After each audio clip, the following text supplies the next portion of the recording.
Hello, guys, and welcome to the Marigold Standard, your weekly audio source of all things Dream Star Fighting Marigold. I'm your host, Rob Goodwin, and I am joined as ever by my co-host, my Joshi brother-in-arms. It is indeed Matt Turner. And Matt, this is absolutely the first time that we have recorded this introduction. Absolutely. Sometimes practice makes perfect, though, Rob. Sometimes we make sure we get it just right, just right. Nothing but the best for our listeners over at the Marigold Standard, right here on the World of Joshi Podcasting Network, my friend. Indeed. Now, you've been out and about this week. It's been a while. Well, it feels like a while since we've recorded. Obviously, there have been no Stardom shows this week, so no Stardom cast. Marigold had no shows uploaded to Wrestle Universe and then decided to ruin my life by dropping them all at the same time. But we are back now. How have you been?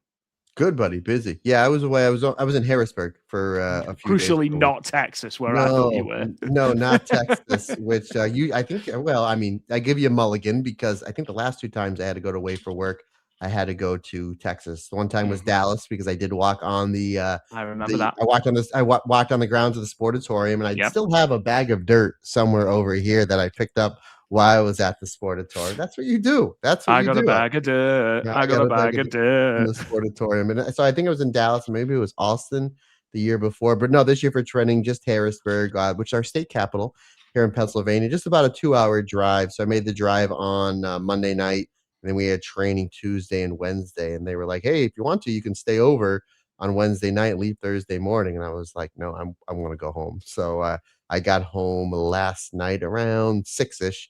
And my wonderful wife literally had dinner just about waiting for me. She always times it perfect. Walked in the door, dropped my bag, went upstairs, changed, and there was dinner. So happy camper, my friend. But yeah, a lot of watching wrestling in between certain times. As you said, Marigold has dropped a whole bunch of shows, which we're going to review here. And then, of course, Tokyo Joshi Pro. We have Sendai Girls that we're recording later this week, myself and Andy Header over on Talk Joshi. But no, brother, I'm excited to talk about the shows here at Marigold, talk about the card shakeups that we're having here coming up for the Marigold shows, but cannot complain. Life is really well. How about you? How's things on your neck of the woods? Well, I just learned that the state capital of Pennsylvania is not Philadelphia, which is what I thought, or indeed Pittsburgh, which would have been my second choice. So did not know it was Harrisburg. So I feel a little bit more enlightened today. I'm good, man. Can't complain. I have had no kids in today because it's been an exam day, so it's been a fairly chilled day, which has been quite nice. Which does mean that I've had the chance on my lunch break to watch the last of the Marigold shows we are going to be talking about today, because I was behind on my Marigold viewing, but I'm up to date.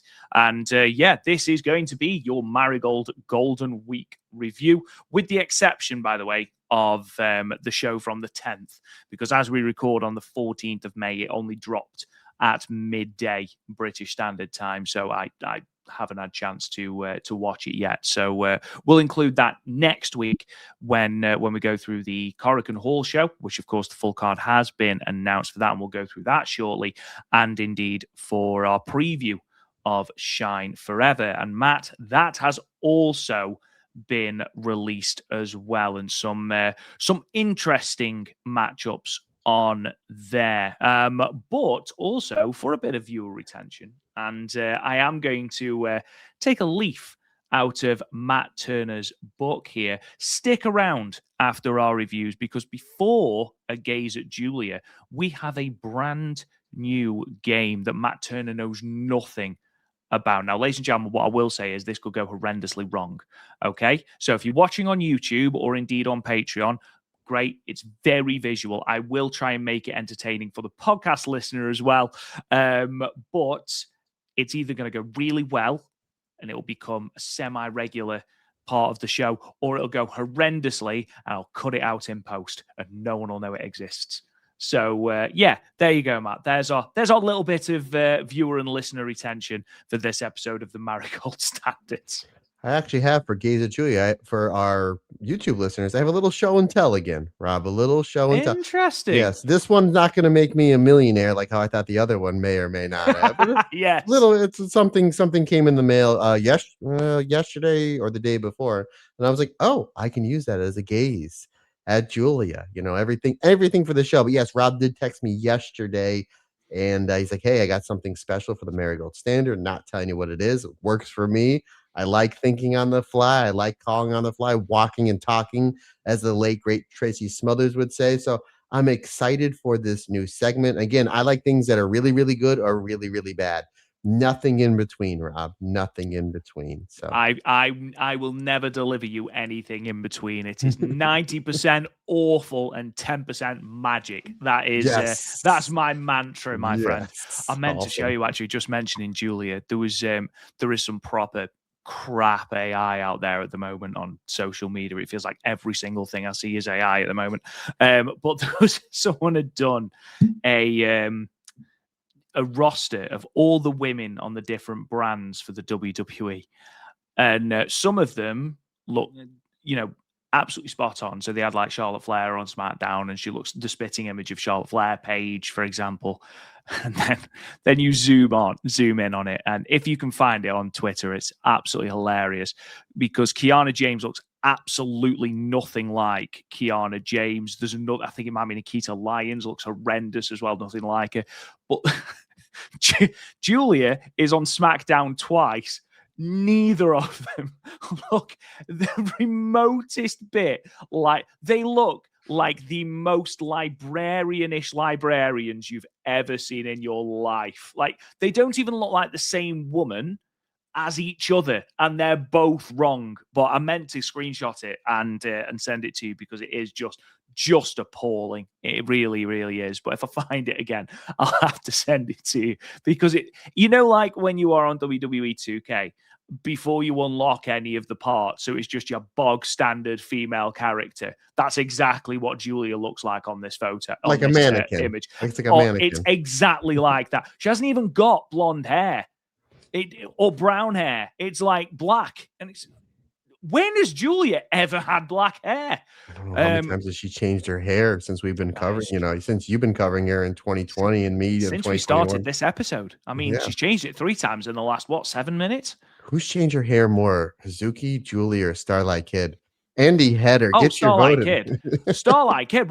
Starlight Kid's hair changes length halfway through a match. I'm sure of it. I'd love that. I love it how it's like, oh, I got my new haircut and it's short, and then all of a sudden, like the next Korakuen or the next pay-per-view, it's long again. Yeah, I was like, wow. It's like, who else was it? Was it Utami? Who had 2 matches like the day after each other in the 5-star. She came out on the opening night with like a bob, and then the next night it was like down her back. we remember when the Dream Star started, because when she went to Marigold, she cut her hair. Yeah, it might have been right around the time she left started. We got the same time frame, and then the Dream Star started, and she came out long hair. We're like, she's definitely winning now. That's championship Utami hair, like Samson. But if you remember when Kurt Angle got his head shaved in that match with Edge, that hair versus hair match back, I believe it was, I think it was 2000, 2001. I think it was 2000. Was it 2001? Because I he think wrestled 2001. Yeah, 2001. Yeah, because I remember that Mania he wrestled Benoit and he had the hair. But then like he came back on SmackDown and he had the wig over the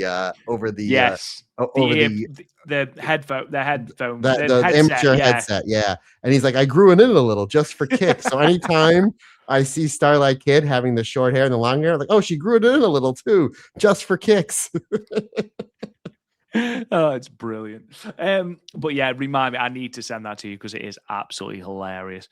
Anyway, let's delve into a little bit of news because lots of things have dropped today, actually. So let's delve straight into it. Obviously, the next big Marigold show is Shine Forever, their 2nd anniversary show, which will emanate from the O2 Ward City Gymnasium on the 23rd of May. The full card has now been announced for that card, and there are some eyebrow raising matchups. So I'll run through the card and then we'll go into it. So on the pre-show, it'll be Hummingbird versus AI. We then got Komomo Minami and Nagisa Takibana versus Shino and Yuka Yamazaki. Ryo Saito versus Chi-Chi. We've then got an 8-woman tag. Natsumi Shozuki, Naomi Ishikawa, Angel Hayes, and Shoko Kashino will be taking on the debuting Nyla Rose and Nightshade, the brand new AAAW tag title holders. Johnny Robbie, who it's great to see back in Marigold, and Nagisa Nozaki. We've then got Megaton versus Evil Queen D. And this one's a little bit easier to work out than the other ones, but we'll get into that in a moment. Sareee Amoka will be taking on Senkara Akatsuki, which will be great, obviously. Our lone title match for the card is the Marigold Twin Star titles. Darkness Revolution, Misa Matsui and Chiaki will defend those titles for a 7th time against the Twin Towers, Koki Amare and Chika Goto. And then in your main event, it is a 6-woman tag team match. Miku Aono, Mai Sakurai, the returning Mirai, which is a huge bright spot of this show, against Utami Hayashishita in her final match in Marigold, Maddie Morgan, and Takumi Aroha. Matt, just before I throw to you, obviously Mirai did an interview and said, if Marigold are struggling, I'm more than happy to come in and help out. And that sort of speaks volumes about just how lovely a person Mirai is. Everyone we've spoken to who knows Mirai or has spoken to Mirai talks about just how absolutely lovely she is as a person. So it's really nice that she's come in and helped out here. It would be great to see her on more Marigold shows, obviously, as well. But yes, there's lots to talk about here. Now, I do want to preface this by saying, obviously, Marigold are really struggling with injuries at the moment. Obviously, no company is going to have, is going to come off scot-free when you've got the type of talent such as Mayu Iwatani, Victoria Yuzuki out injured, especially when both of them are singles champions. You've obviously still got Arina Yamanaka out injured. Sareee, who was supposed to be a part of the Korakuen show, which we're going to be talking about in a minute, she's now out for the next month, rehabbing a neck injury. So I have no doubt whatsoever that she was supposed to be on this card. She's now not on this card either. She's also not on the Korakuen Hall show. That being said, me personally, I'm a little bit disappointed in this card. Now, we've spoken a lot about this because this dropped this morning. You had texted me just as I got up. Just as I was getting up, I thought, oh, Rob Goodwin. And I'm like, oh, this is, let me back up a little. I was getting ready for bed last night, and it was maybe about a half an hour left to AEW, and I was exhausted. Again, I had a long day, drive home, and they announced the brackets for the for the men's Owen Hart. And I was like, oh, I wonder when they're going to release the one for the women's. So I go, I'm like, all right, Amber's asleep on the couch. I'm going to bed. So just as I lay down, Andy Header texts me, and he's like, Hazuki and Sareee are in the tournament. And I thought he was messing with me. And he's like, no, dude, I thought it was like an AI thing. And Andy Header's not a jokester. He's not like me and you. He's not one to, play ribs on people. It's like, oh, wow, that's something. So then literally as I was just getting out of bed, I grabbed my phone, text Rob Goodwin. First of all, great way to start the day. Feet on the floor. The Gerbster gets a hold. I was like, oh, he saw the news with Sareee and Hazuki. But no, it was this card. I was like, oh, I said, I did not get a chance to see this yet, good sir. And then I went over to the world of Joshi, all of our social medias where I get all of my news, Rob, and as well as you should. And I looked at this card. So I was like, oh, yeah, they did shake things up, my friend. That's for sure. Yeah, so a couple of things, obviously. One title match on this card, which is the Twin Star titles, a match that we already knew was going to be happening. Darkness Revolution, Misa Matsui and Chiaki defending against Koki Amare and Chika Goto. We did talk about this on the last Marigold Standard Mat. I think both of us are in absolute agreement that the Twin Towers are going to be taking those belts. We were also under the impression that Utami's final match was going to be a singles match against Mai Sakurai, which was set up during Golden Week. Miku Aono not defending the Marigold World Championship.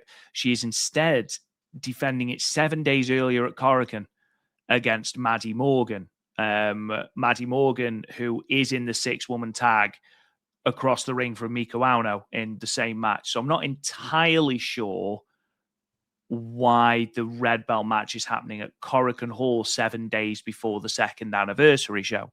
There are some great things here. Mirai coming back. We've obviously got Chi-Chi, who's going to be taking on Rhea Sato, which is going to be great. We have got the Marigold debuts of Nyla Rose, Nightshade, who believes only Marigold appearance was in the Rumble, I believe, at Grand Destiny, maybe? Was it the first stream? Might have been first stream, actually, 2025. Johnny Robbie back again as well, and Johnny Robbie's fantastic. We know Sareee Amoka versus Senka Akatsuki is going to be fantastic because it's always great when they mix it up. This Evil Queen D, I've actually seen that the translation of the Japanese was Villainous Queen D. Villainous Queen is the title of Dump Matsumoto's documentary. So it does look like that it's going to be Megaton versus Dump Matsumoto, in which case I am going to start the hashtag pray for Megaton, because it could be really, really rough for the independent world junior champion. My immediate go-to is she's going to be wrestling the Dudleys. I thought that's what it was going to be. I thought it was going to Reverend Devon, testify. Oh, yeah, not just the Dudleys, but yeah, you're Reverend Devon. Reverend Devon. And Batista. Remember Deacon Batista? Batista comes.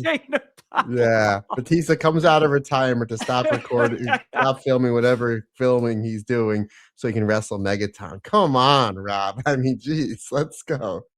You muted yourself. You muted yourself. You're still muted. You're still muted, buddy. There we go. I'm back. He's back. Now you did it again. I hope he doesn't swear. Okay, you're unmuted. I daren't touch anything now, just in case it mutes me again. I keep popping you. You keep moving yourself over. Yeah. Yeah. Look, there's no getting away from the fact that it's disappointing that there's no red belt match on here. Sure. Marigold have been hit hard by these injuries. We know they have. The only thing that I can think of in terms of the United National Championship is that Victoria Yuzuki's injury is not as bad as we first feared, which is obviously fantastic, because if it was as bad as we first feared, surely she would have vacated the belt. If it is an ACL tear, and I've seen some things online that have said it's not a full tear, I've seen something saying it's a partial tear, I would still think she's going to be out for, and again, this is pure speculation now, but 3 months, like to come back properly without doing any more damage to it. The knees are horrible as well. But that means that there's another singles title out of commission. Obviously, Mayu Utami is the Superfly champion. She's not on this card, so obviously we're not getting that belt defended. And the Noah champion too, because they do put the Noah belts on. They do, yeah. Marigold so there's no GHC Women's Championship. You're absolutely right. And then, of course, Arina Yamanaka is still out, so we're not going to get the 3D Trios titles defended either. So obviously, there's 3 titles taken straight out of the picture, which begs the question even more: why have we not got Miko Ano versus Maddie Morgan on this card, unless they're of the opinion, look, that's not a pay-per-view match. You know, Maddie Morgan is, fairly untested in singles matches in Marigold. So let's put it on Korakuen rather than putting her on in the main event or, on this pay-per-view. I do feel quite sorry for Utami. The fact that her final match in Marigold is going to be a 6-woman tag. And let me just preface, we'll sort of accent everything we're saying by saying the ring action is going to be great. Sure. There's not one match I'm looking at going, that's a crap match. There's no matches in here where I'm doing that. There's no wow factor. And again, I know that Marigold have been hamstrung by the injury to Mayu, to Victoria Yuzuki, and to Arena as well, because Arena takes out the 3D Trios belts. But it does feel like there's bits they could have done that they haven't done. It is worth pointing out as well that this is their 2nd anniversary show, and it's not a pay-per-view. It's just live on Wrestle Universe. So that was really interesting to read as well today.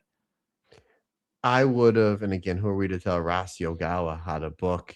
He has a lot of key players on this show, Rob. And again, I'm going to play Fantasy Booker. Again, take this card or leave it, or what I'm going to throw at you. You already have the players here. They're booked, right? So what I would have done is I would still have Utami and Mai Sakurai, and I'd make that your main event because it's Utami's last match in Marigold. I would do Takumi Roha versus Miko Ano for the Marigold Championship. Let that go to a 30-minute time limit draw, right? That's wow. Who wouldn't want to see that? Mariah, you have Mariah in here. Have Mariah and one of the younger wrestlers, Nagisa Takabana, Kamon Manami, whoever. Why don't they take on Maddie Morgan and Angel Hayes? That would be a great match. Maddie Morgan and Angel Hayes, literally from the jump, have been like, holy geez, have really, really done well for themselves. Now you have Mariah coming back to the company. You know, if not a one-off, she's going to be almost a special attraction now because she'll be in from time to time to help the company out, and God bless her for it. Have her team with one of the younger talent, even AI, because she's been doing great. But that's the way I would shake this up. That's the way that I would shake this up. You have Miko Ano, you have Takumi Roha, put the belt on the line. And I know that there's politics in wrestling, and I get that, and I understand that, and I respect that because you have Takumi Roha. She's the Triple AW champion. They just did over 3,000 people for her and Sareee at the Marvelous 10th anniversary show. So I get it if Chigusa Nagao is like, look, I don't want her losing, especially after the steam, that Marvelous is having with her as the champion. Have him go to a 30-minute time limit draw and then end your show with Utami's last match with Mai Sakurai and have Sakurai go over clean. Utami anoints her as like the new ace of the company. And then now you're putting on all this steam behind Sakurai going into the summer and going into the Dream Star and make it like she's one of the favorites to win. And then also coming out of the show, more than likely you're going to have Chikagoto and Koki Amare win the championship. So that's the way that I would shake it up, Rob. Then again, something else you have to think of, and because we're going to talk about it with Takumi Roha's tag partner, Sareee, is maybe Takumi Roha is so beat up from these insane matches she's been having that she's like, yes, I'll do this show, but I can't do a 20, 30-minute singles match. I need to do something that's going to take a break on the body. So that's a possibility that maybe I was looking like, why, if they booked a Roja, why didn't they book her in a big singles?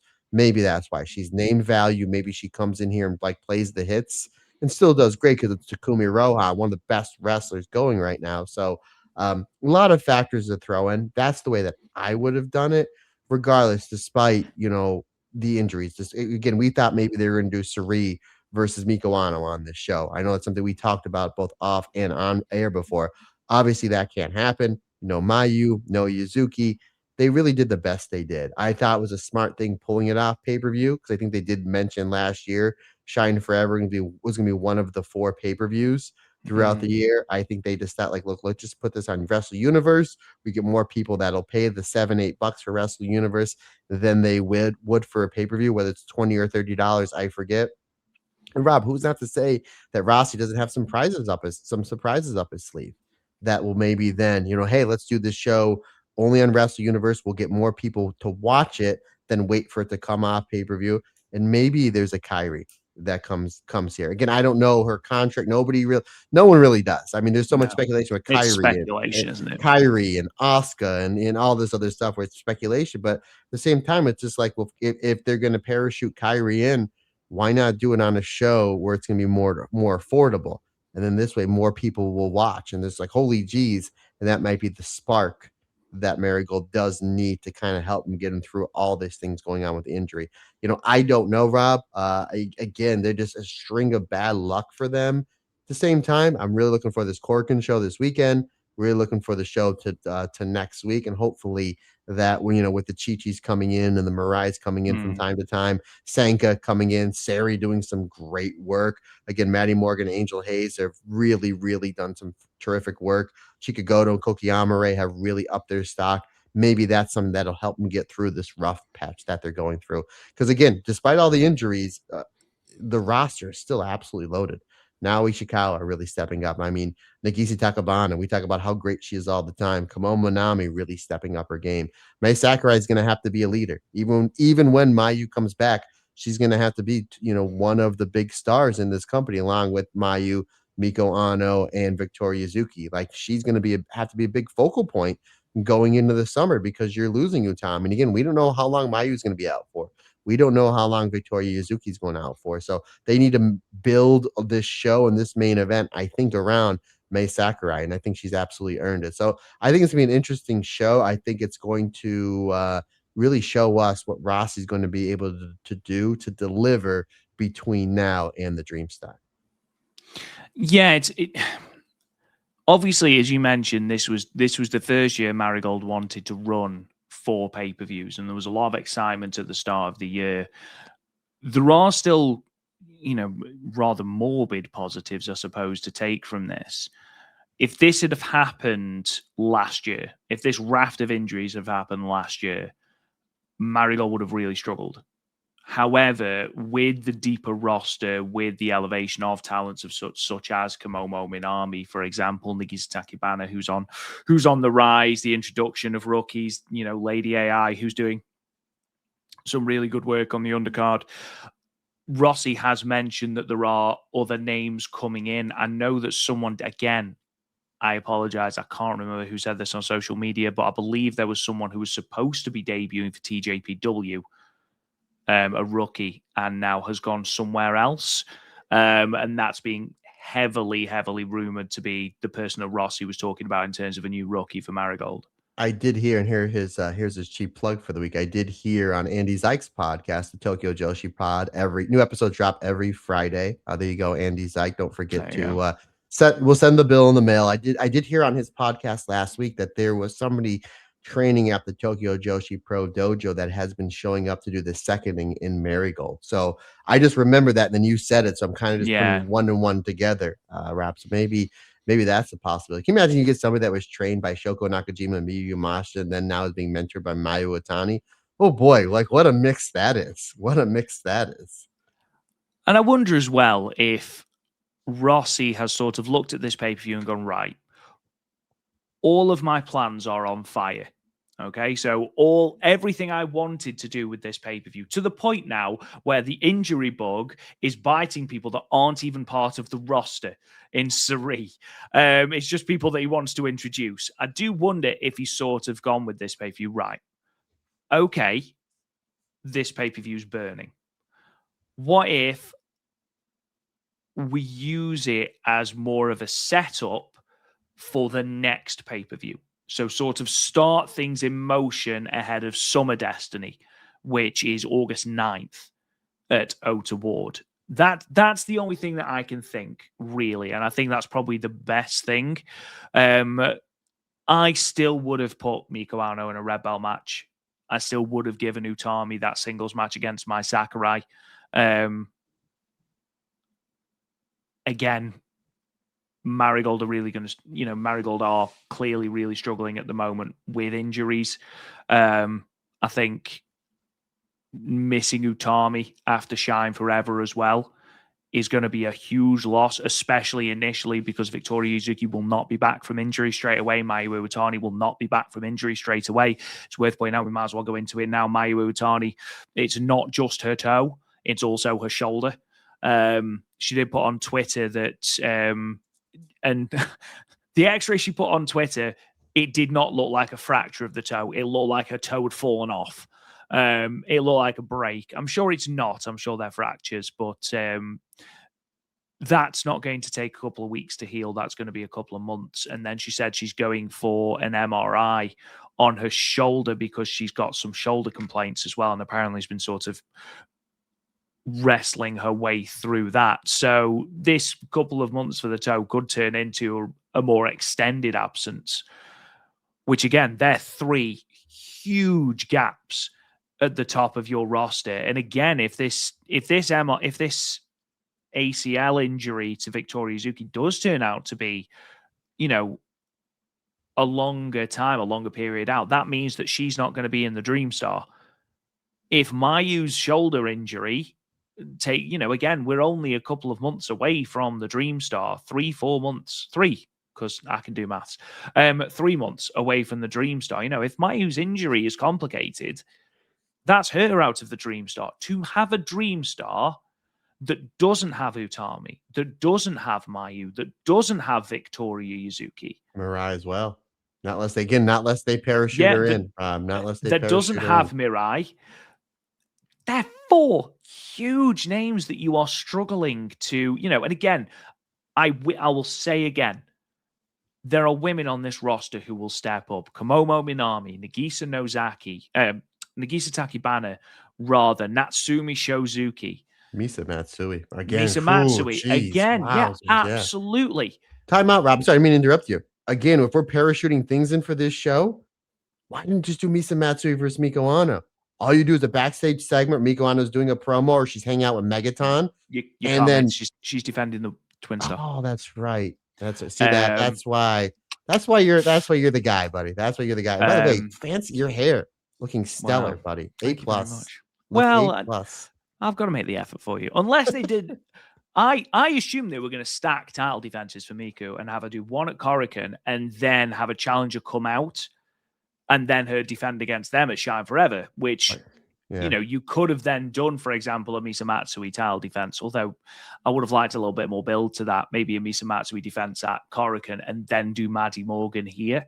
Like Darby Allin, AEW, every time you turn around, he's defending that belt. Well, yeah, absolutely. He's actually defending the belt right down there against my neighbor. Yeah. In a hair versus hair match against next door neighbor's dog.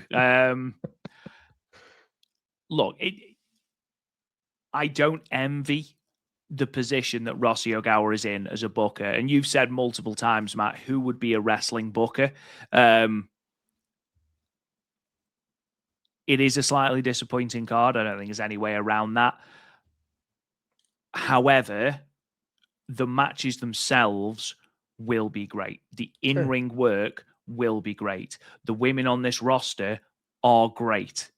The Megaton Open Challenge or the Megaton Mystery Opponent, again, I think that's going to be really entertaining. She's 2 for 2 in entertaining matches against mystery opponents. So, again, if it is Dun Matsumoto, just pain raining down on poor Megaton, I have a fear. Chi-Chi, again, who could well be the saving grace of Marigold. Because, again, we've talked about Victoria Yuzuki missing out on the Dream Star. You parachute Chi-Chi in, that's a really, really good replacement to put into that tournament. I think you may have to even sign her. Like sign her and where Marigold is her kind of first priority. If she's interested, if she is interested, I feel like you have to. I mean, you look at Nagisa Nozaki. Nagisa Nozaki is not signed to Marigold. Nagisa Nozaki is a freelancer, but does a lot of her work in Marigold. If that's what you can do with Chi-Chi, I think you're going to be. It's another name. It's someone who is someone you can drop straight into that main event. Someone who has only got room to grow, is phenomenal already, has had really good matches, someone who's really exciting, and someone, again, who can grow into this roster, have phenomenal rivalry with the likes of Victoria Yuzuki, Komomo Minami, Rhea Sato, Sareee Amoka. And she's a Barbie girl. And living in a Barbie world. I knew you. That's right. I threw a softball at you, buddy. You hit that thing 500 feet. Absolutely. Woo! Life in Plastic. It is fantastic. And yes, I do know all the words. No, I'm not going to sing them here. We'll get demonetized. Yeah.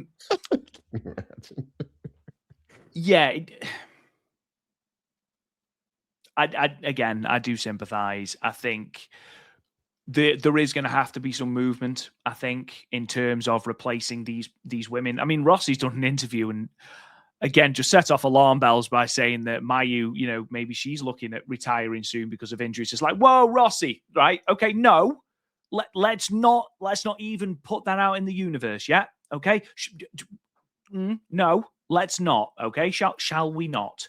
Shall we not think about that just yet? And obviously, I know that the older you get, the more injuries creep up on you, the longer you take to recover from it. I'm a walking, talking example of that. But you need Mayu at the moment more than you need anyone else on this roster. You need established names, because I feel like at the moment, there's a lot of potential on this roster, an incredible amount of potential on this roster. The Marigold youth is still one of the strongest things about this entire roster. Sareee Amoka is going to be a star. Victoria Yuzuki, when she comes back, is going to be a star. Komomo Minami feels like she's on the upswing to being a star. Nagisa Takibana is the same. Rhea Sato, even though she does seem to be eating a lot of losses at the moment, but still has a lot of upside. But no one there is an established name. No one there is coming close to the name value of Mayu Iwatani, and even Miku Ano as world champion is not on the level of Mayu. Koki Amare, who Rossi, again, in the interview that we did with him, name dropped as, you know, a future person that he wants to see atop the company. She is not there yet. Mai Sakurai is not at Mayu's. There's no one on this Marigold roster that's a Mayu level talent. And with Utami leaving, I feel like, especially to begin with, any shows that Mayu is not on, you're going to find a distinct lack of, you know, star power. And that's no disrespect to anyone on the roster. I don't want that misconstrued. Mayu is a generational talent. And to lose someone like her, you need someone to step up. And that's where you had Utami. But you're not going to have Utami after May. Yep. And I think, obviously, Victoria Yuzuki would immediately step up into that position, but Victoria Yuzuki's not quite on that level yet. I feel like she will be this time next year, absolutely, but she's not there yet. And even now, she's injured, which means that you're calling on the likes of Sareee Amoka, who is, 18 months into her wrestling career. She's 19 years old. That's a lot to put on Sareee Amoka. She's great. She's so goddamn talented. Shino, so goddamn talented. She's 16. So again, we have got a lot of great talent coming through, and arguably one of the best young rosters, certainly to my knowledge, were some of the strongest, youngest wrestlers coming through. But you haven't got names now. And I think that's where Marigold are struggling. And I think that's what we're seeing in Shine Forever, to be perfectly honest. You might have to, you take a look at when, I know it's a little different, but kind of almost the same when Io left in 2018, who legit took her place as the leader of Queen's Quest and Wonder Star champion, 18-year-old Momo Watanabe. And they did really well with that. So that's one thing that you have to be thinking. You know what I was just thinking, Rob, because I just saw this person put their new t-shirt out on Twitter for sale, and it looks fantastic. What about Jungle Kiona? Jungle Kiona you might see Jungle Kiona. I thought that she would be doing stuff with Marigold. I know that. Well, actually, no, that's a lie. Isn't her first match, her first official proper match back, is the main event of Hana Kimura's tribute show, isn't it? So I believe so. Yeah. Maybe we will see Jungle Kiona on more Marigold shows later on. But yeah, that's certainly not bad. I didn't realize she had a new shirt out. I might have to look at that. It looks really good. Speaking of shirts, did you see the Mayu, Kamo Manami, and Victoria Yuzuki shirt? Sold out instantly, didn't it? Somebody tagged me, and as I was going into my meeting, and then I was like, "Oh, sweet! I'm gonna have to look into that and buying it." Like, not that I don't need any more wrestling T-shirts, but I was like, I'm gonna have to pull the trigger on that one. And then, like an hour later, someone else tagged me. They're like, "Yeah, Matt, it's sold out." I'm like, "But it just went on sale. Like, what happened?" So hopefully they print more of those, like more than they did than the Mayu jerseys. Remember, when we were in Japan, they only had small and medium. I'm like, yeah, that's not gonna fit. It's not gonna fit. Yeah. And it was Japanese small and medium, which are smaller than European and American small. And yeah, I'd be wearing it as a boob tube, and I don't think anyone needs to see that in their life. Patreon exclusive. Do you know what? Maybe you're right. Maybe there is a case for just going, do you know what? Right, we are going all in on Sareee Amoka, put her in the main event, belt her up. Let's see what she does. I just don't want. It's a fine line, because the rewards of that, if it goes well, are phenomenal. Again, Sareee Amoka, an insanely talented person, insanely talented wrestler, and someone who I have no doubt has a very, very, very good career ahead of her. I'm ignoring the fact that she said in interviews that she wants to go to WWE. Just going to ignore that. We're going to gloss over that. We're going to gloss over it. Thanks a lot, Julia. But the risk of that is, if it doesn't take, that can do a lot of damage to a young wrestler. But again, that's where you've got to sort of, and again, this is where Rossi is, one of the best bookers in Joshi history. He can do that. He understands the risk and reward, whereas, we're just two schlubs sitting on the internet talking about it.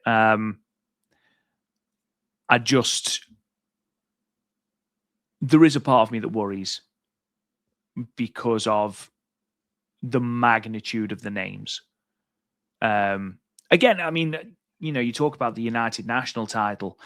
If Victoria Yuzuki is out for an extended period of time, that means that the only singles title at the moment in Marigold that can be defended is the top championship, which is, it's not an ideal situation to be in. And it is why I'm surprised they haven't announced they're vacating it. Because again, we saw Koki Amare go down with an ACL injury. She was out for 5 months. She didn't have surgery. However, Victoria Yuzuki has been at a couple of... has piercings. Didn't realize she had facial piercings. Saw them on pictures. Thought they were AI. Apparently, they're not. Looks like a badass, by the way. But maybe, and again, I am clinging to hope here, maybe her injury is not as bad as it looks. However, the flip side of that again is don't rush her back. Yeah. And this is for Victoria Yuzuki as well, because Yuzuki strikes me as a person who is so dedicated to professional wrestling, dedicated to her craft, that she will rush back because she's so desperate to do it, so desperate to fill in, so desperate to be the star. I just don't want her to do it before her knee is right, because again, we've seen so many times how often an injury can happen through the most innocuous of movements, especially with knees. So I just hope she looks after that. Yeah, me too, buddy. Yeah, again, time will tell. We'll see what happens, my friend. We'll see what happens. We'll keep you updated on that card. Obviously, if anything changes or indeed if anything is announced, we will let you know. Obviously, that the 23rd of May. It's a busy day, that is, as we've already mentioned. Stardom Queen's Dynasty will also be happening that day in Aichi, as well as the Hana Kimura show in Tokyo as well. We have Double or Nothing too, as well, my friend. Which obviously, is it that day as well? Yes, obviously, we're going to be talking about a certain somebody right here, right now, that will be doing some work with AEW. Good sir. Absolutely. So it was announced yesterday on May 13th that Sareee will miss around a month of action as she recovers from what Shupro described as a lingering neck injury. Sareee then did confirm it on her own Twitter page as well. So obviously this means that she will be out of the Korakuen Hall show, which is coming up on the 16th of May, so this Saturday. So that card has had to be changed. So the full card for that show is as follows. So we've got Megaton versus AI, Mai Sakurai, Natsumi Shozuki, and Angel Hayes versus Naoya Ishikawa, Shoko Kashino, and Hummingbird. Nagisa Takibana, Koki Amare, and Chikagoto versus Darkness Revolution, Jackie, Misamatsui, and Ryo Saito. We've now got Shino and Yuka Yamazaki versus Komomo Minami and Chi-Chi. That's a banging tag match. That is right there. I cannot wait for that. Oh, no, it's changed. Sorry, ignore me. I'm reading the wrong thing. It is Sareee Yamaoka, Yuki Yamazaki, Komomo Minami, and Chi-Chi. Still good. Still really, really, really good. Yeah. Shino has now been added to the three-way with Megaton and AI. Sorry, I was reading the old news article. And then you have got Utami Hayashishita taking on the entire roster in a one-on-one gauntlet match. And then your Marigold World Championship, Miko Ono versus Maddie Morgan. So just to go through that again, so we avoid any confusion, it is Sareee Yamaoka and Yuki Yamazaki versus Komomo Minami and Chi-Chi, and that Megaton and AI singles match is now Shino versus Megaton versus AI.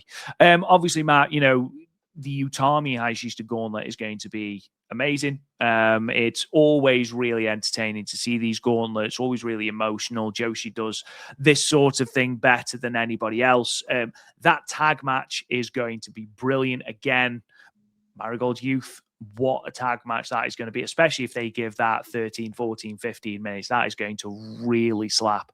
And then, do you know what? I have been incredibly impressed with Maddie Morgan. I genuinely think, despite the fact that there is no chance that she wins this, and this is her first singles match in Marigold, by the way, there's no chance she wins. I think her versus Miko Ono will deliver. I have a lot of expectations for that match. Maddie Morgan has proved herself to be a really, really exciting talent, so much that WWE invited her and 8,444 other people to the WWE tryouts. But I'm really excited for that match. But this match on your screens now, Sareee, Yuka, Komomo, and Chi-Chi, yeah, this is the one for me. Obviously, we wish nothing but the best for Sareee. Hopefully, she rests, recovers. It was her and Hazuki that have now been announced for that Owen Hart women's tournament bracket. So that's exciting. Hazuki versus Persephone and Sareee versus, is it Alex Windsor? Have I made that up? No, it's Sareee versus Sky Blue. So that's right. Yeah, of course. Remind me, we had a friend of ours that was backstage at AEW last night, and this person said something when the graphics went up. Remind me, I don't know if I didn't ask if I can say it on air. I don't want to get said person in any trouble, but it was really funny. It was really fun. If I'm okay to say this on air, I'll say it next week on the Marigold Standard. Okay. It's nothing bad. It was just like, this is really fun. I didn't get permission. You know me, I always want to get permission, so we don't get any heat, more heat than we want to. But yeah, it is. So it's the winner of Mina versus Athena is against the winner of Sareee versus Sky Blue, and then we have Sareee versus Athena or Mina. Because that's a good possibility. I love Mina Shirakawa. I love Mina. Absolutely lovely person. But, dude, if you're giving me Athena versus Sareee or Mina Shirakawa versus Sareee, there is only one right decision there. And unfortunately, it's not Mina. I think Mina might be winning the whole thing. More on that later. Really? Yeah. Interesting. More because they got. We'll get into the weeds in that another time. Then on the other side of the bracket, you have Hazuki and Persephone, and the winner that takes on the winner of Willow Nightingale and Alex Windsor. That's right, Alex Windsor, because that's on the pay-per-view as well. So it's like, yeah. Geez, I mean, every possible match. Again, Rob. Again, I love Sky Blue. I think Saree's getting the win here. So we're that Sky Blue is going to be backstage going to Sareee. Hit me as hard as you can. Hit me with everything you've got. Again, set me on fire. Again, we'll talk off air. But so if Sareee wins that, it's either Athena or Mina. So I mean, it's like heads you wins, tails you wins. You know what I mean? So absolutely. But then we had Io versus Asuka at Backlash, which absolutely stole the show. It was fantastic. That whole show. I know this is the WWE podcast, but man, the whole Backlash show. I watched the whole thing because at 6:00 on a Saturday. Which love that. Oh, 2.5 hours. Every match was great. Like the Danhausen stuff, you're getting the Tokyo Joshi Pro bid on that. Like I knew I wasn't getting rock and roll. My only complaint about that was that it went a bit long. That was my only complaint. And to be fair, every other match I enjoyed. I thought every other match was great. But Io and Asuka was tremendous. Women absolutely killing it. Real quick on this Sareee thing, buddy. So my wife had, I told her, I said to Amber. Oh, you did say that she had a theory. Yeah, I want to say this on air. So I was like, oh, Saree's going to be out a month because she has a neck injury. It's just nothing major. It's just she's rehabbing her neck, which makes sense. I mean, look at the style of wrestling she's been doing consistently the last 4 or 5 years. So it's like, that makes sense. So she pointed out the fact that Sareee changed her theme and now it has to take time off. Now, the question is, if she would have kept that banger of a theme, would she have time off, Rob? Probably not. So maybe she shouldn't have changed her theme. That was Amber's little insight. That was Amber's. And if you think about it, Mike could change your theme out with the arm, right? So there you go. So Julia changed her theme, went to Marigold, got injured the first match. So I don't know. Hanan changed her theme. A year and change later, she got hurt with Konami at the end of the year. So maybe they shouldn't be changing their themes, Rob. But that was Amber's thing. She's like, well, she changed her theme, and all of a sudden now she's missing a month because of injury. I was like, good point. Obviously, she was joking, but I wanted to say that on air. But of course, we wish Sareee nothing but the best, and I'm so excited for the world to see what she's going to do over in AEW. Her and Hazuki as well. Man, that whole bracket looks phenomenal. I'm super pumped. Just swimming it back to Marigold, I think this Korakuen Hall show, especially those final couple of matches, are going to be really, really, really exciting.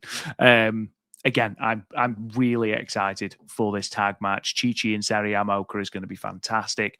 And again, that world title match, despite the predictability of the result, I still think is going to be a really entertaining Joshi match. Really excited for that as well. What are your thoughts on where Miko Ano goes then with this red belt now? Because obviously, again, assuming let's say for argument's sake, and I hate to speculate, let's say that Mayu was out for next month, just to make sure, fingers crossed, there's nothing, open up a shoulder and it's full of gremlins or whatever. Hopefully, fingers crossed, everything is okay. So Mayu's out for a month. I'm hoping Arena is back sooner rather than later. Where do we pivot now for the World Championship? Because again, your next pay-per-view is the 9th of August, I believe, for Summer Destiny. I feel like you are going to have a red belt match there. You're going to have to. And if Miko Ano is still champion, I feel like the only real person you can have if you want to sell big tickets, because you've got Ryogoku coming up in October.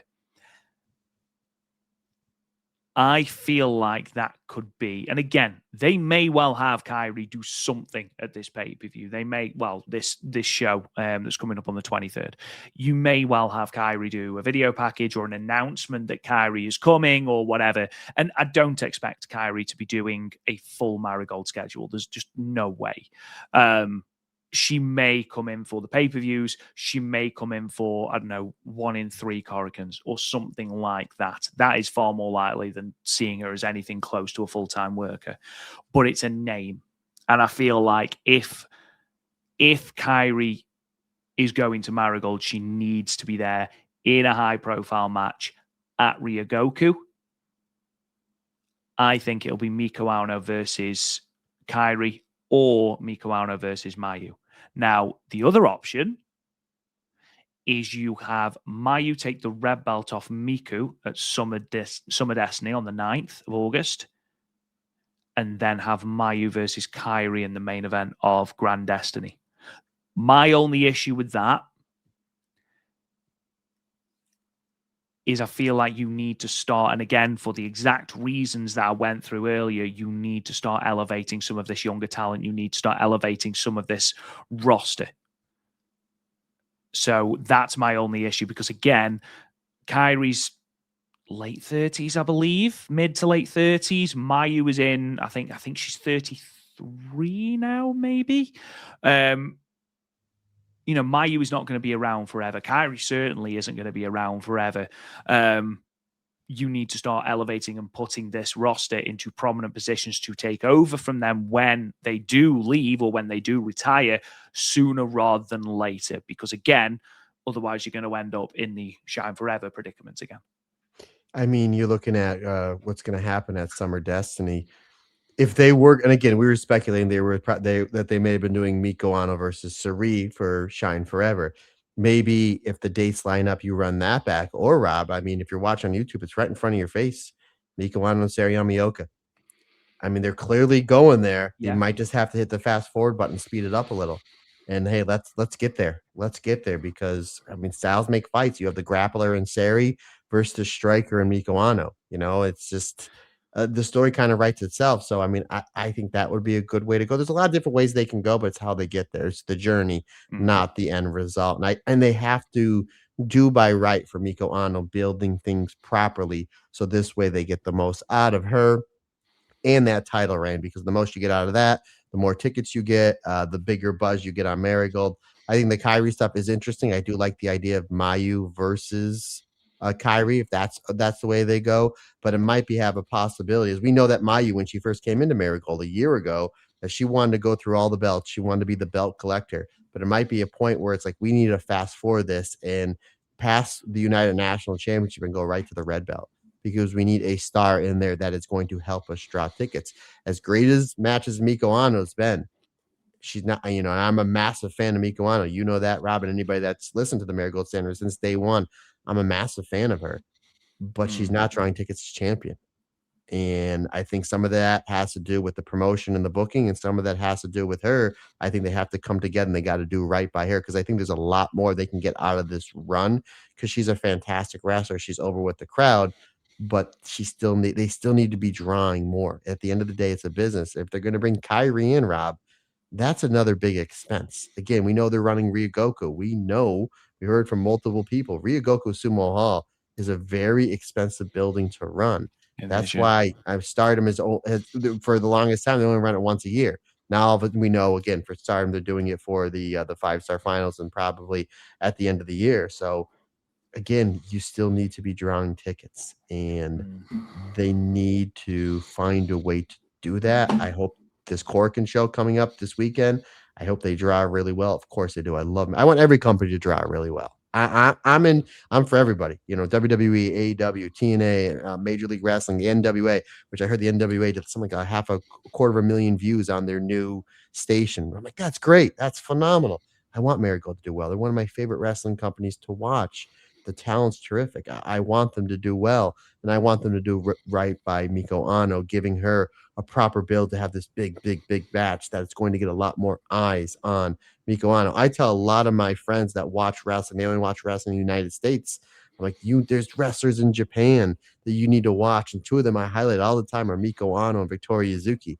Like these are really special wrestlers that you need to watch. I'm always championing this company for great reason, and Miko Ano as well. So again, we'll see what happens. It's Rasi Ogawa. It's got some bumps in the road. You know, his track record of being able to come back from stuff like this Oh, absolutely. is phenomenal. I think they'll do well. But again, sorry, long-winded answer to your question. I think the answer is Sareee Mioka. You talk about Mm. you need to push talent right away. I think that she's just about there, and I think that'd be a great matchup, Sareee and Mika. And again, at the end of the day, I think that'll draw a decent house for Marigold. A good house, a really good house, excuse me.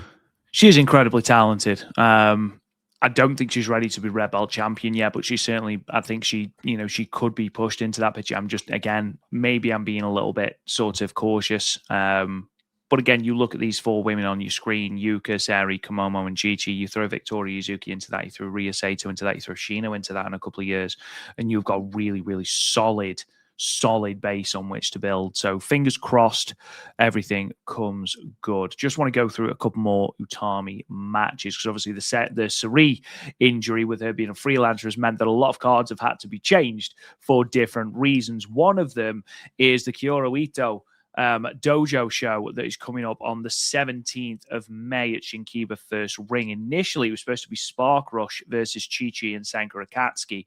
It is now Utami Hayashishita and Takumi Iroha versus Chi-Chi and Sankara Katsuki. Not a bad sub in there.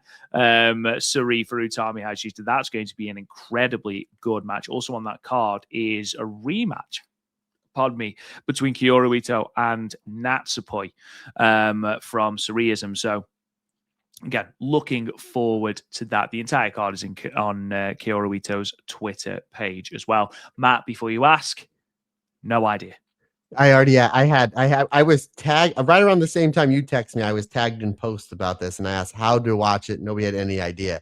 However, what I'm going to say is for YouTube viewers and for you, Rob, doesn't it look like Chi-Chi's about ready to shoot a free throw? Yes, it does. Yes, it does. Yes, it does. I bet she'd nail it as well. Also announced just before we get into our final bits, PPP Tokyo have announced for Riara's 3rd anniversary, she is going to be in a match at Elegant Goddess Party in Shinjuku Face on the 21st of May, alongside Utami Hayashishita against Natsusumare and Marika Kobashi. So that's another match. And this, I imagine, is what we're going to be seeing a lot of from Utami when she leaves Marigold. Very much the Mirai model from what we've seen so far. Mirai, of course, who I believe is on the 7th of June, Korakuen for TJPW. So that's very exciting as well. But yeah, Utami getting out and about, ready for her freelancership, which I believe is what her father said in an interview that she was going to do. So, I mean, we've said all of this. There's nothing to say that Utami won't parachute in for the odd date for Marigold as well. Similar to how we are seeing with Mirai. Again, this might be a one and done for Mirai. We might see, the odd show. She might do the odd pay-per-view. I don't know. But the freelancership certainly doesn't shut the door on a possible return for a couple of matches for Utami, which is always exciting. And obviously, we'll support Utami wherever she goes, Matt. 100%. Utami versus Kobashi, buddy. Kobashi. Exactly. I mean, it's the Kobashi. match we didn't know we needed. Right. So, ladies and gentlemen, the way we did this on the Stardom cast when we did their Golden Week review, because there was 84 shows, if we go through every single match of every single card, we'll be here till next summer. So we've decided the way we're going to do this, and it will probably be the way we do things moving forward as well when we've got multiple shows to review, is I'll do the quick results, I'll do the attendances, I'll do all the notes you need to know. After each of the matches, Matt will give his star review in perhaps the most sexual way you've ever heard in your life. And then we'll warm up those vocal cords, son. And then we're going to pick out 2 or 3 matches from the card to delve into a little bit more detail on. Just again, because otherwise, these podcasts are going to be 4 or 5 hours. And I know there are some of you that are out there that enjoy 3 or 4 hours of myself and Matt, which is great, but it's a lot of editing for me. And it finishes really late, guys. And I have work the next day. So, I think this is the most sustainable way. And again, looking ahead to, the Dream Star and the 5-star Grand Prix, where we've got show, where we might have 3, 4, 5 shows at a time to do. I feel like that's the most sustainable way, Matt. Yeah, absolutely. And more than likely, we're going to probably moving forward on the Marigold Standard and the Stardom cast if there's more than 2 shows. Not unless there's substance. This is probably what we're going to do. Maybe we'll talk about during the 5-star and the Dream Star, but if there's like 3 or 4 shows in a week, just for time's sake, this is something that we might do. Something we're kind of testing out. We're test driving it. Absolutely. So we start, ladies and gentlemen, with the opening night of the Shining Attack Tour, 3rd of May from the Kinshiko Marui Building, 8th floor event hall in Tokyo. This is the building, Matt, if you remember, that Marigold did a little bit of an announcement about. This is the venue they are sort of sourcing as a potential replacement for Shinjuku Face when Shinjuku Face closes in September. It's the one that's literally just around the corner from the train station, I believe. And from what I've read online as well, Marigold have also got a couple of dates already penciled in at this venue. 415 people in attendance here. Again, a fairly standard venue, Matt. I think that it lacks the character that Shinjuku Face has.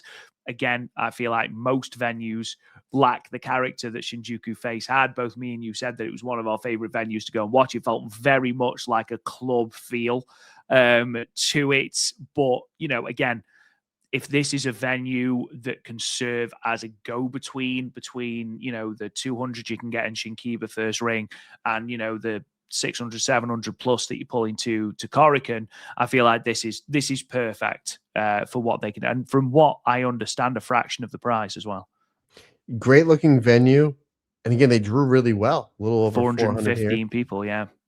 And correct me if I'm wrong, this was the first wrestling show in this building. So this was almost like the litmus test. So good on Rossi. Again, foresight seeing. Eventually, this Shinjuku Face building, we don't have anymore. We're going to need a venue around the area. And he's the first one that ran it, hit a home run, not only from a drawing aspect, but also from a quality aspect as well. The building was lit very well. Again, I think this was a home run. Again, this is going to be kind of the quote-unquote new Shinjuku Face. Credit to Rossi, credit to Marigold, because I thought they hit an absolute home run with this one, my friend. And they could pull in between the 400 to 500 per show. And again, you can have, this is a building you have championship matches on because it feels like a bigger building. And the crowd was really into it. And one thing you have to take into consideration, we say about Korakuen all the time, the acoustics.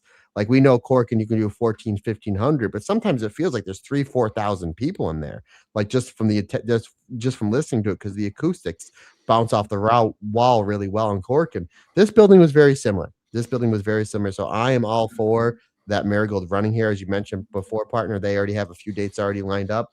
I'm really excited for it. I think they can do some of the bigger matches in here. I'd love to see a Dream Star show in this building. I'd love to see some championship matches in this building. So again, buddy, kudos to Marigold, kudos to Rossi for pulling this one off in this building, because this could be a really good venue for Marigold to run once every 4 to 6 weeks. Just a couple of notes. Obviously, Victoria Yuzuki, Mayu Utani, Kasuna Tanaka, Rini Yamanaka, all missing for the entirety of these shows. A couple of other people that are missing for these shows are Angel Hayes and Maddie Morgan, who were participating in the WWE tryouts during this and the rest of the shows as well. Both will obviously be returning for that Korakuen Hall show, as we mentioned earlier. So let's talk about these matches. Matt, get your sensual match ratings ready. We open with a three-way match now. Ishikawa defeating Natsumi Shozuki and AI.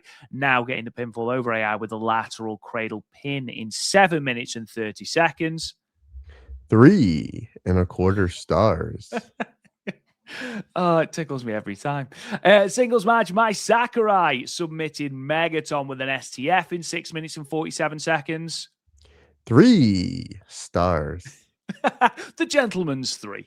6-woman tag match next. Sareee Yamaoka, Shino, and Yuki Yamazaki, otherwise known as Spunky Monster, plus defeated Komomo Minami, Shoko Kishino, and Nagisa Takibana. Sareee Yamaoka wrapping Nagisa up with the Aoki clutch in 10 minutes and 28 seconds. 3 3/4 stars. I thought you'd like that match. Singles match, Miko Ano defeating Hummingbird with a Texas Cloverleaf in 10 minutes and 28 seconds. 4 stars. Singles match, Utami's road to Shine Forever, not Shining Destiny, Shine Forever, started with a singles match against Misa Matsui, defeating her with the Torture Rack Bomb in 10 minutes and 36 seconds. 4.25 stars. And then in your main event, the tag team match, Twin Towers, Kokiyama and Chikugoto defeated the Darkness Revolution, Chiaki and Rhea Sato. Chikugoto pinning Rhea with the I Am Gochika in 14 minutes and 58 seconds. 3 3/4 stars. So, 3 matches from this card I want to talk about. The first, of course, is Miko Ano against Hummingbird. And Hummingbird is someone, again, who we haven't really mentioned on this podcast. I feel like we've gone through the entire Marigold roster. But we've talked a lot about Hummingbird previously, about how she is a utility player that you can plug into different situations. Obviously, we've seen her in the Superfly sort of vicinity. We've seen her against Mayu. We've seen her against Natsumi Shozuki. We've seen her in tags. We've seen her in trios. Here, she's in a non-title singles match with the world champion. Obviously, I don't think there is anyone, aside from Andy, friend of the show, Andy, who I know is a massive Hummingbird fan. I don't think there are many of us who see Hummingbird as a future world champion. But do you see her now, having watched this match, can you see her as a challenger for that red belt, for that United National belt, should they need someone to plug in at a Shinjuku face or at, obviously, a Kenshisho now? We talked about quite a bit, my friend, a few minutes ago about some of the roster they need to move up. Why not Hummingbird? She has a unique look with the mask. She's marketable. She's great, constantly getting better. Outstanding theme. Yes, outstanding theme as well. And here she is with the world champion and putting on one of the best matches of these 4 or 5 shows we're going to talk about. Like, I knew it was going to be good. Hummingbird's terrific. Miko Ano, again, just a special talent. And I'm almost jumping up and down in cars, on top of cars, Rob, saying more people need to watch Miko Ano. Oh my goodness, because she's so fantastic. And a great theme as well, Miko Ano. Great theme as well. A lot of themes. Great. This was terrific. Miko Ano gave Hummingbird quite a bit, and this went almost 11 minutes. It got a lot longer than I thought it would. I thought it was going to get 7 max. And I was the same way. I thought like Hummingbird would do her stuff, and then Miko Ano would just drop the bombs and call it a night. But Miko Ano gave Hummingbird quite a bit, and again, they had time to tell their story. Like Hummingbird's coming off the quick roll-ups and catching the champion off guard. Then she's doing the head scissors and drop kicks, and Miko Ano is like she has to retreat. And it's just like the Hummingbird's got the champion on the ropes, and then she goes for that twisting almost version of her Ase moonsault. Miko Ano stops it, and then here comes the violence, my friend. The forearms, the stiff kicks, the Shibata style drop kick, the mid kicks, fisherman suplex. Hummingbird then eventually is able to hit a drop kick and a basement drop kick, sending Ano out to the floor. Hummingbird hits a huge dive onto the floor. Excellent stuff there. back in the ring we go again. Very much like the beginning part of this match. Miko Ano needs to slow Hummingbird down. Again, she does with what she does best, the forearms, the kicks. She hits that swing slam too. I love it how she uses that like swinging pendulum slam, almost as like how you would see a Chiaki or a Micah use the Buzz Sawyer style power slam. Like she uses that almost as a defensive move, which I really liked. Then we see Miko Ano going for the Rainmaker, but the Rainmaker is countered with almost a version of the dialogue into the Backland Bridge onto Miko Ano. And the way Miko Ano was selling, like she couldn't get out of this, and the crowd really bit it for a split second that Hummingbird was going to pick up a win here. And again, that's the beauty and art of professional wrestling. When you can suspend disbelief, you're like, oh man, maybe Hummingbird might pick up the win. Ano's able to kick out. Ano, it comes back with a head kick and lariat combination. I mean, just totally off with the head here, Rob. I mean, again, Miko Ano right now is like, I'm targeting the head on this one. Ano hits a buzzsaw kick and then the Texas Cloverleaf for the tap out. I thought this was absolutely brilliant. Again, 4 stars for me, or 4 stars. Again, the champion showing she can take somebody on the lower end of the card and show them like, hey, whenever you're ready, you can elevate Hummingbird, which again, I think is a testament to how great and giving Miko Ano is, and just how Hummingbird is really right there, given the opportunity that she will hit a home run. Again, they gave Hummingbird an inch in this match, and she took an absolute mile. So again, it just goes to show you how great the wrestling is in this company. Again, I thoroughly love this, and I think this was a great spotlight for Hummingbird, even though coming off a loss. Obviously, I know we're going to be talking about all of Utami's match over this Golden Week. This was up there with the Sareee match as my favorite matches of hers this week. We knew this was going to be great.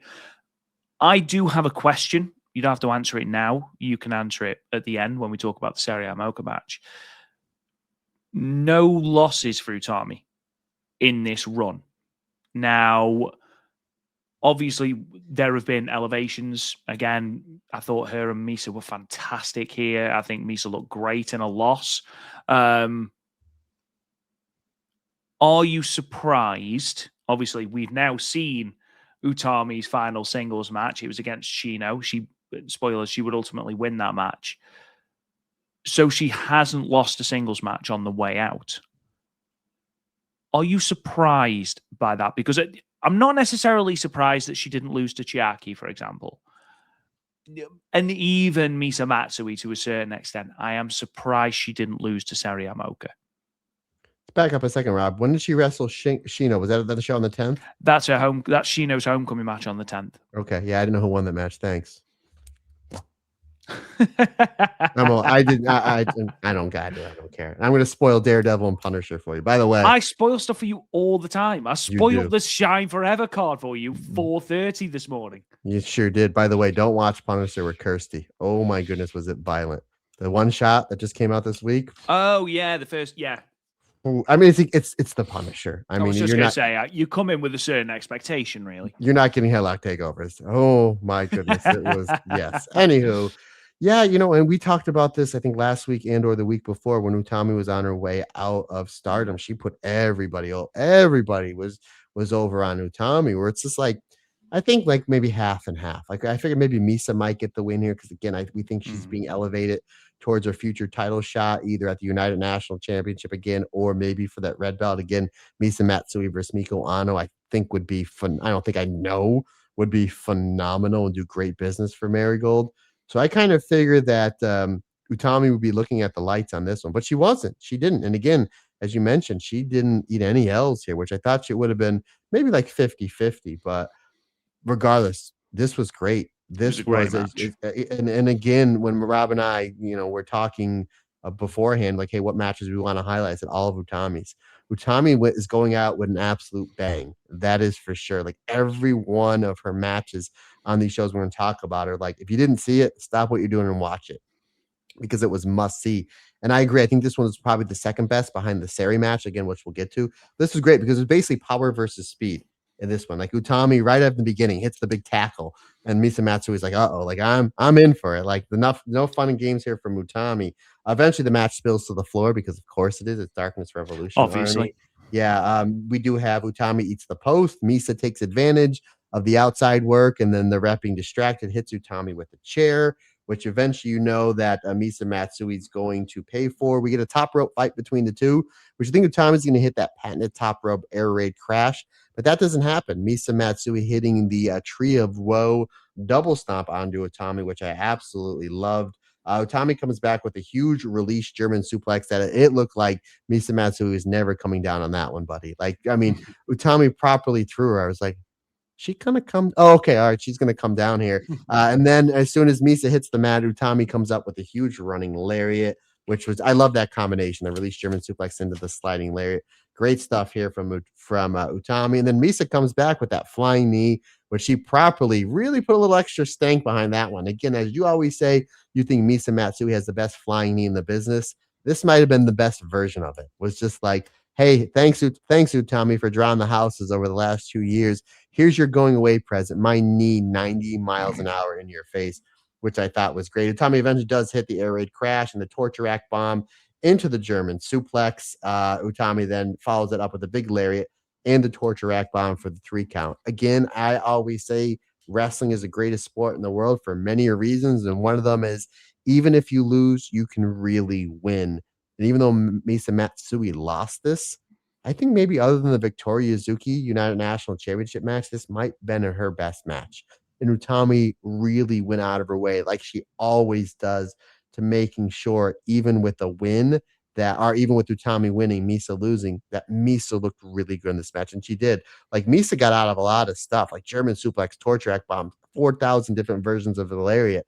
Misa showed a lot of fire here, a lot of fighting spirit, which as a heel, you really don't see that often, but they really showed the grittiness here of Misa Matsui. Again, showing us like, ooh, if she gets a really into deep waters with the Miko Ano championship match, she can really hang. Again, that's what I got out of this match. Again, 4.25 stars. I absolutely love this. And as soon as I got done watching this match, I put on social media, like, Utami's not messing around.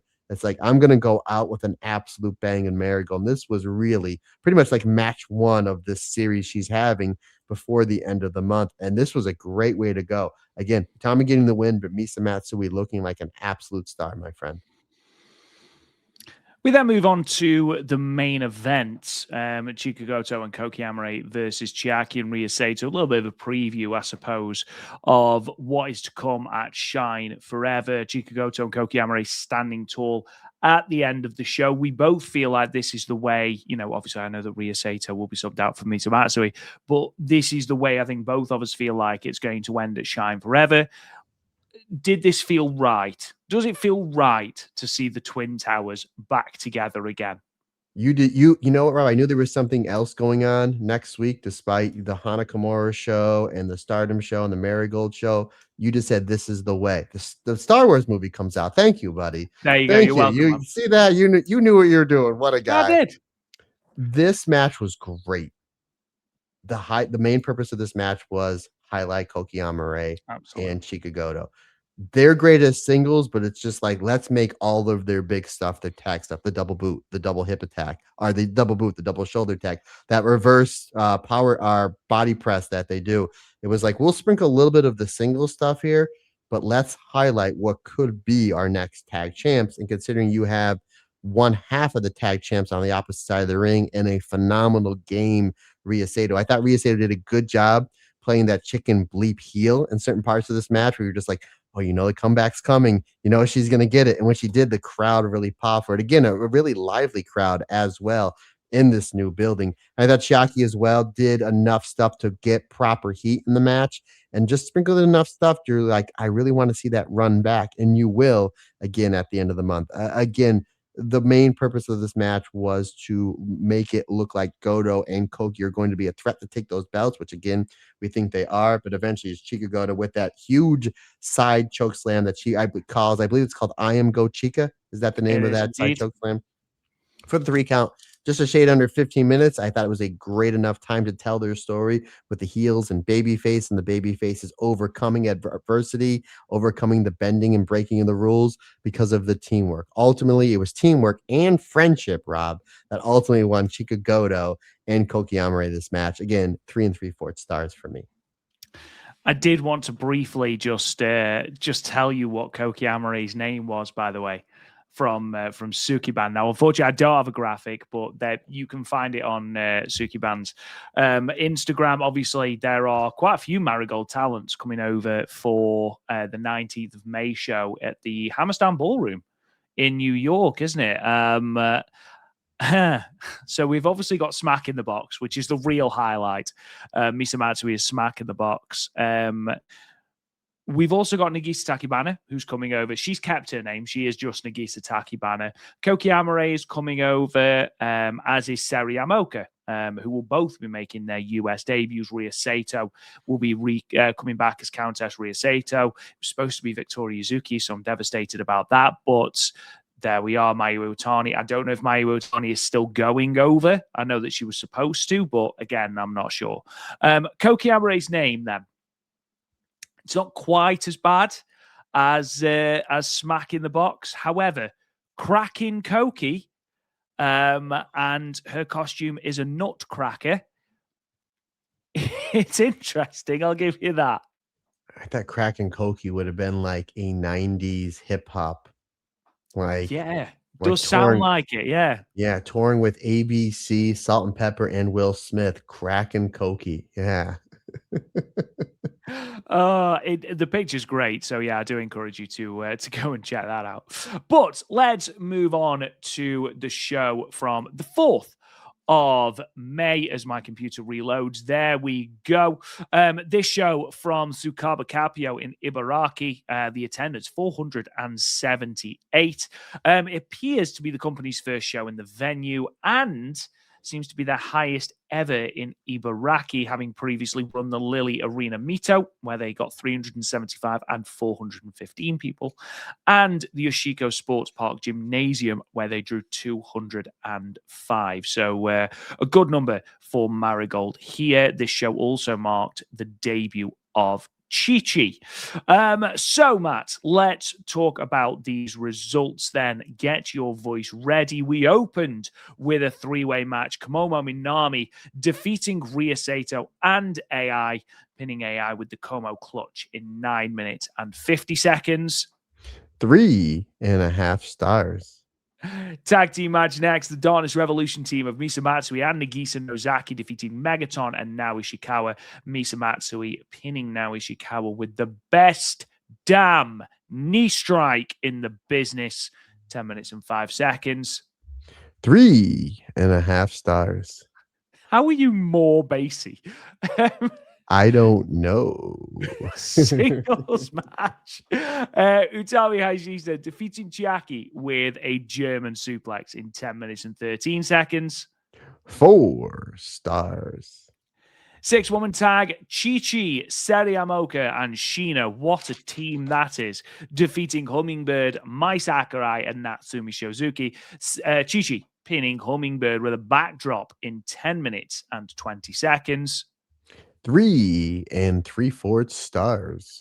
And then in your main event, a 6-woman tag action, Chika Goto, Koki Amare, and Yuki Yamazaki defeated Miko Aono, Nagisa Takibana, and Shoko Kashino. Koki Amare pinning Nagisa with an amethyst butterfly in 18 minutes and 31 seconds. 3 3/4 stars. So let's talk first about Utami Hayashishita versus Chiaki. Now, I've always said that Chiaki is underrated and in a tag match had found her niche as a sort of mid-card heel, doing that very, very well. I know that occasionally, Matt, she would drive you insane with her flagrant cheating in front of the referee. But I feel like after the singles match with Miko Aono, where she had her head shaved and now somehow looks more of a badass, she surpassed expectations with that match. I feel like that goes without saying. There was a couple of raised eyebrows that Chiaki was main eventing a Korakuen Hall in a red belt title match at Korakuen Hall against Miko Aono. However, she surpassed expectations, and here she surpassed expectations again for me. And I know that obviously you're in the ring with Utami Hayashishita, and again, as you mentioned, Matt, I felt like Utami had a point to prove. However, it takes two to tango. and I felt like Chiaki more than pulled her weight here. I always say you can be the best wrestler in the world and you can pull anybody to a great match. But when you have a really musty match, it takes two to tango. And that's what happened here. You mentioned I was on Chiaki's case. This was well over a year ago about the cheating It in was a front of the referee. while ago. And it hasn't happened in a year. It's just like, oh, that's how you get better. It's just like, and now it's getting more heat. And not to get on my soapbox, but when you cheat in front of the referee, the heat goes to the referee, not the heel. You want the heat to go to the heel because the heel's the one drawing tickets, not the referee. So again, that's always my point with that. And obviously, over the last year plus, she's gotten loads better in every aspect whatsoever. I'm a massive fan of Chiaki. She's terrific. She was great here. Again, styles make fights, Rob, and these two have similar styles. Smash mouth, right in your face pro wrestling. You start with a tackle trade off. You get a lariat off. This match goes to the floor because, of course, it's Darkness Revolution. But then they have a tackle off on the outside, which I'm always a fan of because you're sitting in the first two rows in that section. You just see Utami and Chiaki just keep hitting each other and hitting each other. But back in the ring, again, Chiaki starts bending the rules a little bit. Again, not in front of the referee. Then Chiaki almost kind of like dominates a good portion of this match. We get the Iron Claw Slam, the Buzz Sawyer style, Ted DiBiase style spinning suplex, which Chiaki does phenomenal, which I'm a massive fan of. The boot scrapes here, and then Utami starts making her comeback as Utami hits the big air raid crash. She hits a clothesline German suplex. We get the ref bump, and then chair shot to Utami.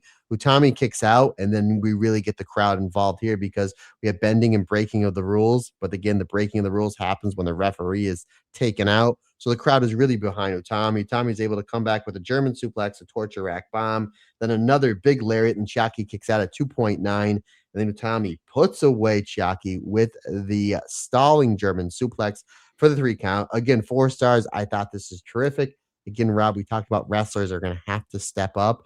Chiaki, even though she is currently a champion now and she's main evented Korakuen's for that red belt, I feel Chiaki is going to have a really big summer. Might be the summer of Chiaki. She might be that wrestler to fill certain voids because she's different.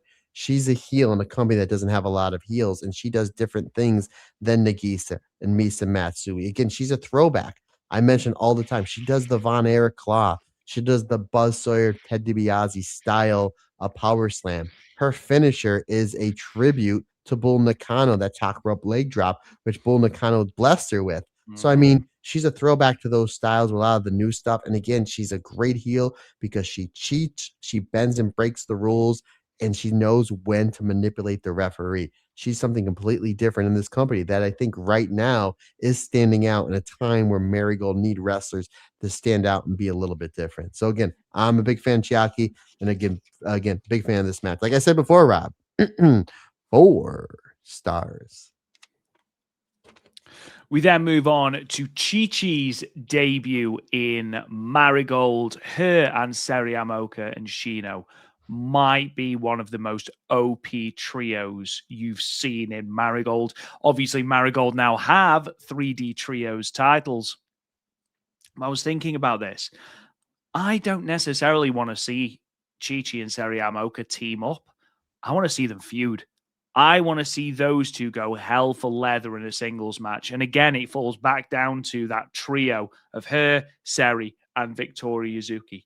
That trio, that feud that we could have between those 3, I would be more than up for that. In fact, I imagine every fan of Joshi would be up for that. But here, her, Shino, and Sareee Amoka did make a very, very, very exciting trio. And maybe we see a challenge for the 3D trios once Arena is fit.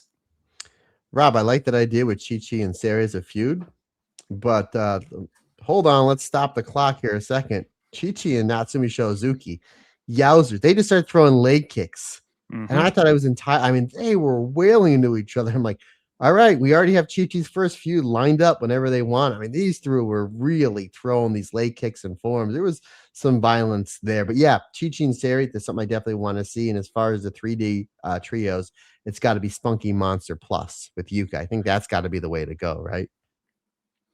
Sorry, I mustn't have heard you properly. Hold on, I'm going to do it I'm going to do it in my bassy voice. Oh, please do. Oh, the Tom's Tundra voice.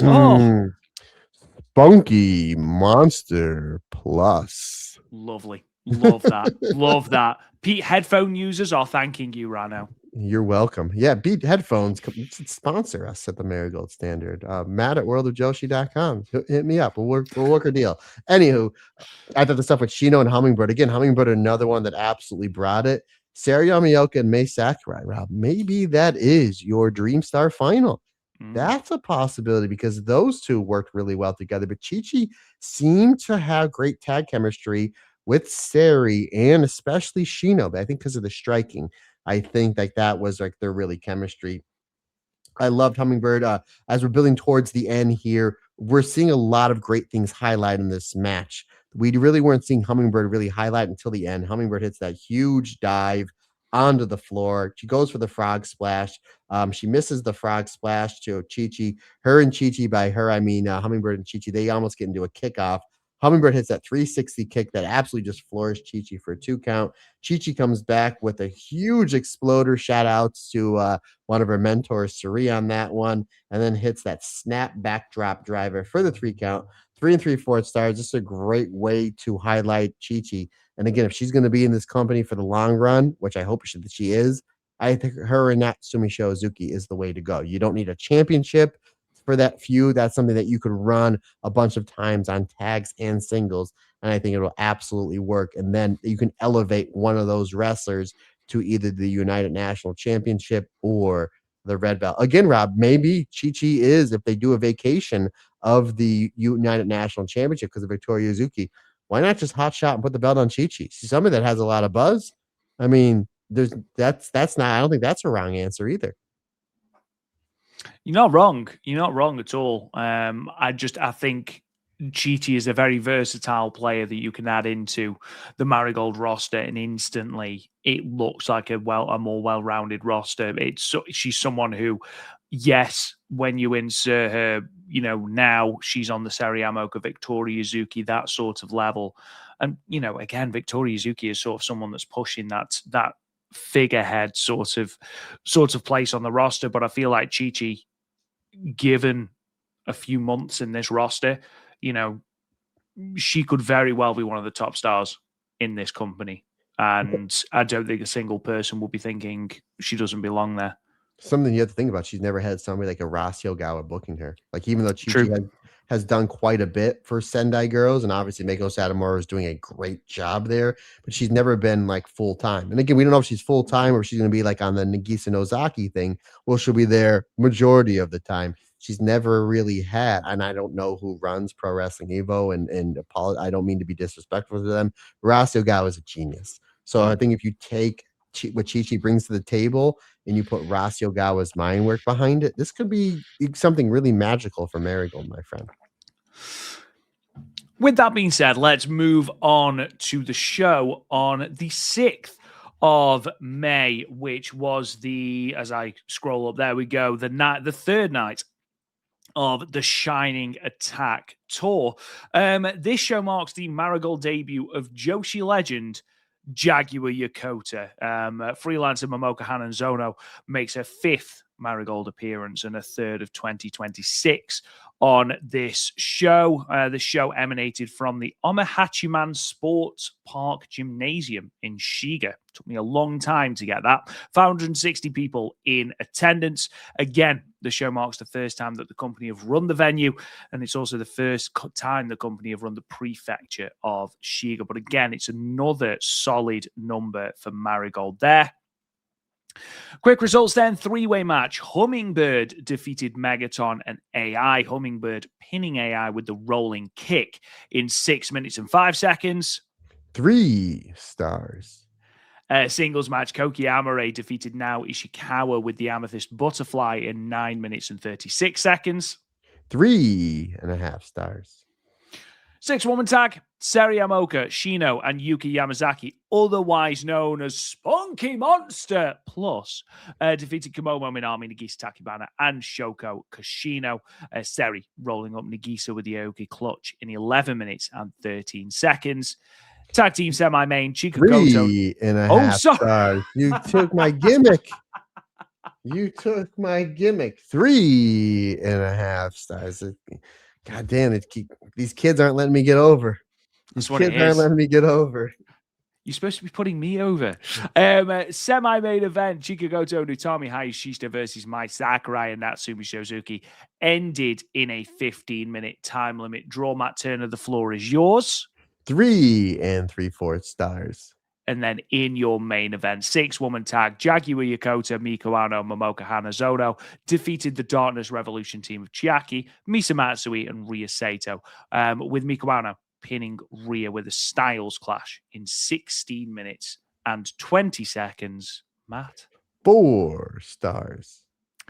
And with that, let's kick straight into the semi-main event. Utami and Chikagoto against Mai Sakurai and Natsumi Shozuki. Once the Twin Towers win those Twin Star belts, and I'm edging my bets by saying that's happening, I would love to see them defend the belts against Mai Sakurai and Natsumi Shozuki, man. I really would. Yeah, 2/3 of the trios champions. So yeah, that's a good shout. It's too bad we're not getting an Utami. I don't think we're getting an Utami Natsumi match on this final run from Utami. No, we're not. No, there's no singles matches left, obviously, apart from the Gauntlet, which will be a series of, I believe, 1-minute singles matches. No, her last singles match was Shino. Oh man, because I mean those two really tore it up, and obviously we know Utami and Sakurai. They have all that history going back to DDM versus Queen's Quest from the Stardom days, or even more back. The Cosmic Angels, Mai Sakurai, if you can remember that. What a different wrestler she is. Before the days of the huge hats. Oh yes, yes. Who would have known what we've gotten from the ladyship and one Mai Sakurai? Again, the way this match was built, because we thought, obviously because of the card shaking up, we thought we were going to get Sakurai versus Utami on Shine Destiny in the singles match. So they did a great job previewing that. And again, they made sure Chikagoto shined really well here, which again, we all think there's going to be big beats for Chikagoto moving forward, and rightfully so. But I just love the interactions we got with Natsumi Shozuki and Natsumi Shozuki and Utami. I thought there was great stuff there. We build towards the end as we have double team work onto Utami. Utami stops a double suplex attempt from Sakurai and Natsumi, and then Utami hits a double suplex of her own, which I thought was great. Sakurai comes back with the Shining Black and snap backdrop suplex, and then Utami fires up with a tackle, Larry, and a German to Mai Sakurai. Natsumi Shozuki and Chikagoto, they hit the double superplexes, stereo superplexes at the same time. And I will give so much credit to Chikagoto, because myself and Andy Header have attempted those double superplex at the same time. And Rob, pending on height, feet can meet in the middle air, and that's something you don't want to do. And I saw Chikagoto kind of twisted her body a little bit to make sure that wouldn't happen, yet still protecting her opponent. So good on you, one go Chika. But that's a really cool visual. It really is. You don't see it that often, just because of kind of the danger that could be involved in that. It's really tough to keep your opponent 100% safe. So good on Chikagoto. Again, a really cool visual. And then we get this really great closing stretch with Chikagoto and Natsumi Shozuki. That's a singles match I would love to see. As we get to the TLD, again, 3 3/4 stars, really tremendous stuff. Again, that beginning and middle stuff with Utami and Natsumi Shozuki was like, ooh, that's something I would love to see. And unfortunately, we're not going to see it on Utami's final run in Marigold. However, fortunately that we got this match, we did get a final tag match with Utami and Chikagoto. As we know, they've been teaming up quite a bit over these last few months, and a really great team. And nice to see Chikagoto rubbing shoulders with one of the best Joshi wrestlers in the last 5 or 6 years on her way out. Again, 3 3/4 stars. Main event, Mike, you gave this 4 stars. Jaguar Yokota obviously making her Marigold debut. I've seen her and Momoka Hanazono in the ring together a couple of times. It's always really funny. I felt like this was no different. I thought Jaguar Yokota and Darkness Revolution had really, really good interactions as well. Just as a whole, I thought that was really quite enjoyable. What were your thoughts on this main event, and what made you give it 4 stars? had a little bit of everything. Like you have the darkness jump to start, so you have the heat. You have heat on Miko Ano, which I thought was interesting because usually you want to put the hot tag onto your most explosive wrestler, and you figure to be Miko Ano. So I thought maybe the heat would have went to Momoko Hanazono because Momoko's really good at emoting emotion from the crowd and is a really great seller. So I thought that was something interesting. So you add heat on Miko Ano. Eventually, Momoko Hanazono comes in. We get some trios work onto the heels. We get the bubble gun, which again should be disqualification. Soap in the eyes, Rob. I mean, we've all had it happen. It Absolutely. sucks. It sucks. And then Jaguar Dakota, she does not like the fact that everybody's messing around. And then she slaps not only Miko Ano, not only Miko Ano, not only Momoko Hanazono or tag partners, but then the other members of Darkness Revolution as well. Everybody gets slapped from Jaguar Yokota, which gets a really great response from the crowd. Jaguar Yokota then eventually does that running apron dive, which again, I mean, she's got to be in her 60s, right? Jaguar Yokota? Which I think she debuted. I think she's late 50s. Just let me double check while you carry on talking. Because I believe she was born sometime or she debuted in the 70s. No, that can't be right. Must have done. But again, no, I think she debuted early 80s, I think. Early 80s. So I think maybe she was born sometime in the 70s. Anywho. Jaguar Yokota. No, you were right. Late 80s, 1977. So 64. Wow. And she's still doing that apron dive. And people love her. She still knows how to work crowd psychology. And she can still go very much like an Aja Kong. We know like she had better days, but she's still very fun and entertaining to watch. So again, good on her. Get on, the nostalgic act always works really well. And she works really hard in the ring. We've seen it on the Sareeism shows and we've seen it here. I thought she was terrific here. Eventually, we do get this little mini match with Miko Ano and Misa Matsui again, partner.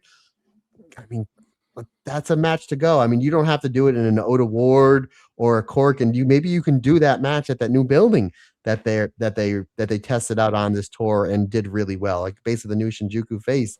I think Misa Matsui and Miko Ano. I just think that's a match made in heaven for us Joshi fans. I really do. Eventually, though, we get Jaguar Yokota again, as I said, hits the apron dive, taking out the members of Darkness Revolution. That opens up the door for Miko Ano to hit the Styles Clash onto Rhea Sato. Again, 16 minutes, enough time to tell their story. Moko Hanazono is another one we've seen quite a bit in Marigold these last few shows. Another one I would like to see insert more often because I think Momoko versus Misa Matsui would be a great match. Momoko versus Miko Ano, Momoko versus Natsumi Shozuki. There's a lot they can do with Momoko Hanazono. It's always great to see her put in the Marigold ring, and she works with anybody. She works with the hard hitters, the heels, the comedy acts. Momoko Hanazono, I think we've seen her with some Megaton stuff before. That always works because she can really do it all. Again, this match had everything. 16 minutes, enough time to tell their story. You had the cheating, you had the baby faces coming back, you had Jaguar Yokota's like you guys are having way too much fun. It needs to stop. And then you had that really great closing stretch with Rhea Sato and Miko Ano. And even like Rhea Sato almost getting some near falls onto Miko Ano. And the crowd really bit. Again, another one that I think is going to step up with this roster in the next few months is one Rhea Sato because she's been phenomenal. Again, this to me had a little bit of everything. It was a smorgasbord of a match. It was the Baskin Robbins of 6-person tag matches. There you go, buddy. There you go. 4 stars. Rob, while I'm on the topic of ice cream, pray tell, what is your favorite ice cream flavor? Because I don't think I know this. Cookies and cream. Mine too. Oh, as if we don't have enough in common. Oh. Either that or I'm proper basic and it's like vanilla. Which is pretty much like my personality, I imagine, boring and bland. But yeah, cookies and cream, I think, is my is my go-to if there is that option. Although when we went to Rome, there was what was it? Nutella, I think it was Nutella gelato. Oh my God, good Lord! Oh, I'm a better man because of it. More of a man because of it. Hairs on my chest because of it, Matt Turner. Look at you. I heard you even grew a half an inch. A little bit. I'm now 3'2". It's amazing. Moving on then to the fourth night of that Shining Attack Tour, 8th of May. This one from Kumamoto, the Kumamoto Shintoshin Plaza, to be precise, 215 people in attendance. It's the lowest attended show of the tour so far. But it is the first time the company have run the venue, the first time Marigold have run Kumamoto Prefecture full stop. It does also mark the second 2026 attendance of freelancer Coco, with this being her 6th overall Marigold appearance. And it's always very exciting to see Coco, as we'll be talking about in that main event.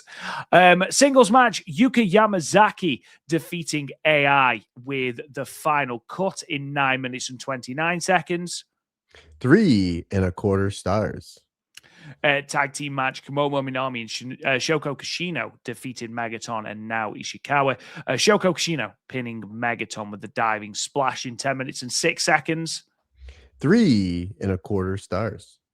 Tag team action next. Darkness Revolution, Jackie and Misa Matsui defeating Mai Sakurai and Natsumi Shozuki. Misa Matsui rolling through the diving double knee drop of Natsumi Shozuki to win the match in 10 minutes and 18 seconds.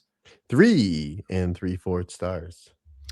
Tag team match, Sareee Yamaoka and Utami Hayashishita defeating the Darkness Revolution team of Nagisa Nozaki and Rhea Sato.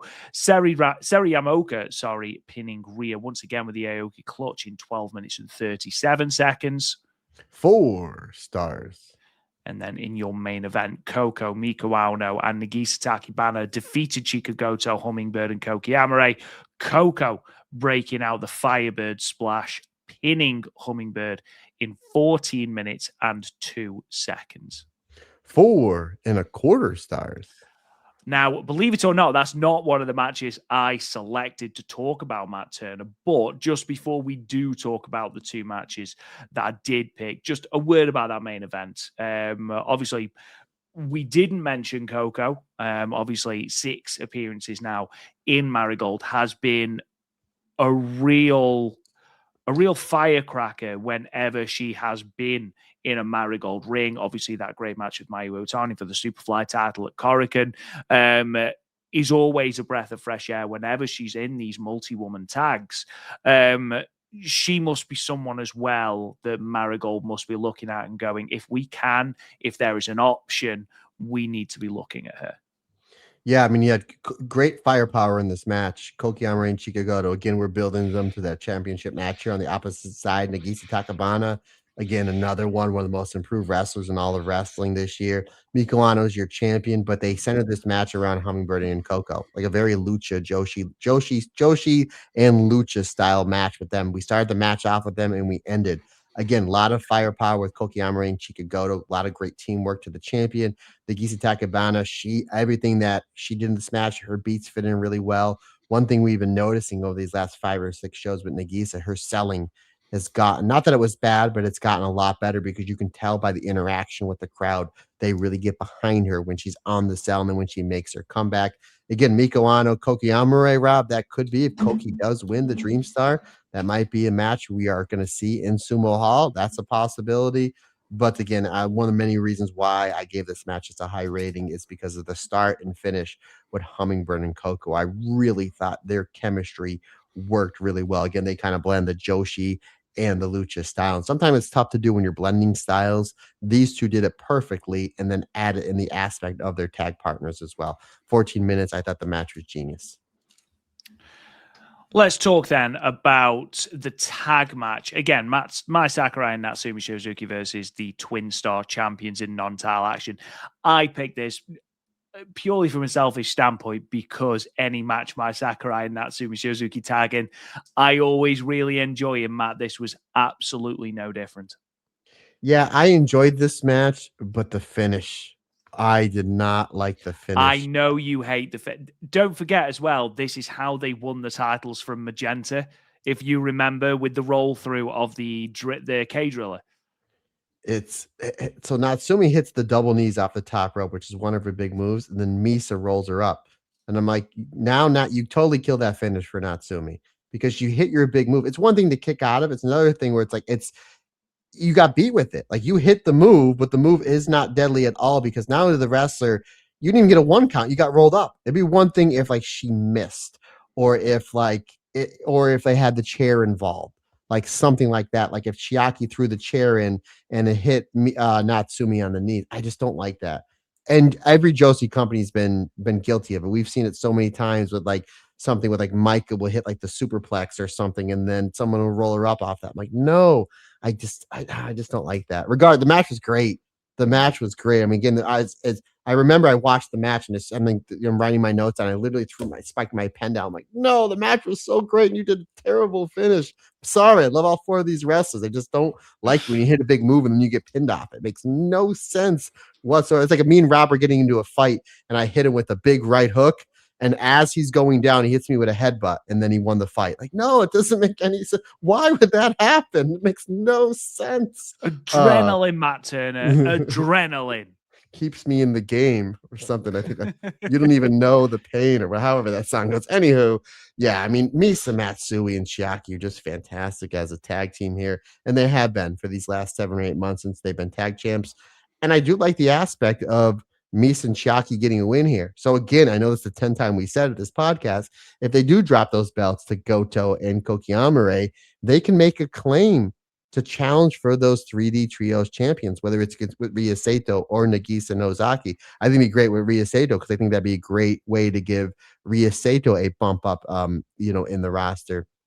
That's it, man. Sakurai and Chiaki, they really do a great job laying into each other. And we know Natsumi Shozuki, Misa Matsui, they're kind of almost like the Izumi and Starlight Kid of Marigold right now. They have that forever feud that whenever they put them in the ring together, they're next level wrestlers. They do things completely different than any other wrestler pretty much on planet Earth right now. And they do a great job standing out. And again, I can see these two feuding for championships over the next 4 or 5 years in all of Marigold, whether it's for the white belt or the red belt.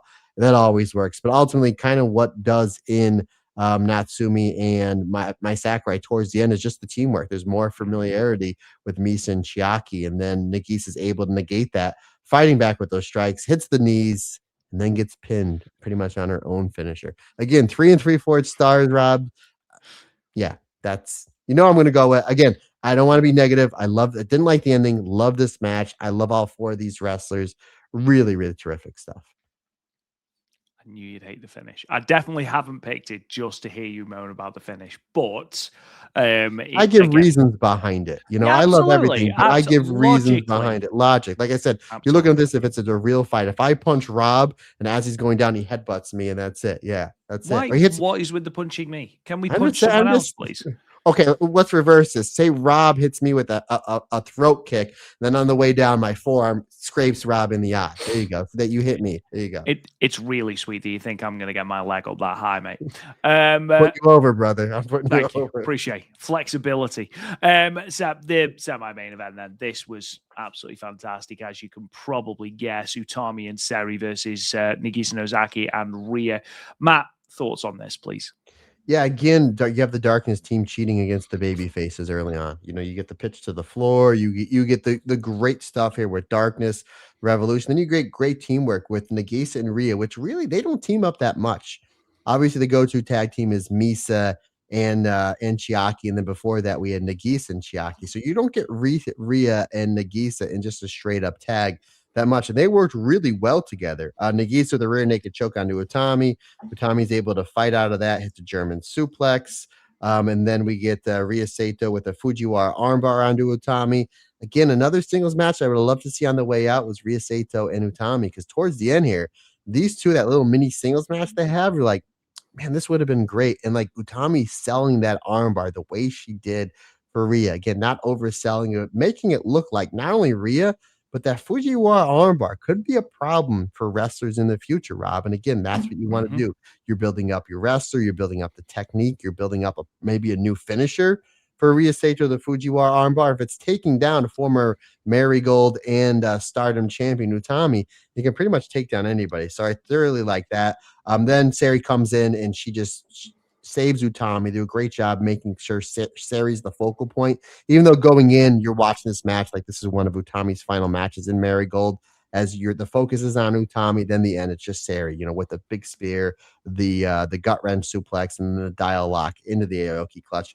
4 stars, really terrific stuff. Again, Sareee versus Nagisa, that's a match I really want to see. Again, Rhea Sato, watch out for that Fujiwara armbar, because that might be a deadly finish moving into the summer months, my friend, for one Rhea Sato. When do you think they start heating up Rhea Sato? Because I feel like at the moment she is Donna's Revolution's token pin eater. She's over. She is over, and the heel turn was really well done. I feel like at the moment she's cooled off significantly. Do you think the Dream Star might be where we see Rhea Sato reignite some future? Do you think it is as early as Shine Forever, where she's taking on Chi-Chi? I mean, that's going to be a great match. I'm looking forward to that. It's going to be a great match. And again, Rob, if they're going to do, again, I'm hoping I'm wrong on this one, but if this injury to Victoria Zuki, they have to do something with it, they vacate the belt and they put up, say, an 8-person tournament. And then, when you look at the brackets, you kind of, even with the Owen Hart, you kind of have, I think everybody knows who the finals is going to be in the men's, but you kind of like, where's this going to go? Where's this going? What if Rhea Sato makes the finals of that? And you're just like, oh, wow. Like, what a great shot in the arm. That is one silver, and it's not a silver lining, but it's certainly something that is born out of these injuries, that you can't default to your sort of almost established names for the Dream Star. So it's not going to be it might not be a Mayu that's even in it. Victoria Zuki, I'd be amazed if she's in it. Utami's obviously not going to be there. Marai's not going to be there. I can't see my Sakurai, making another final. Miko Aono's not going to make the final because she won it last year, which means that in a lot of ways, this year's more unpredictable than any other year. I think we all knew Utami was going to win the first year. I think a lot of us had guessed Miko Aono was going to win the second year, just because of the way they were building her and Utami. This year, we talked about elevating talent. This tournament could be the time and the place to do that. And maybe it is going to be Sareee Yamaoka and Koki Amare in the final. Who knows?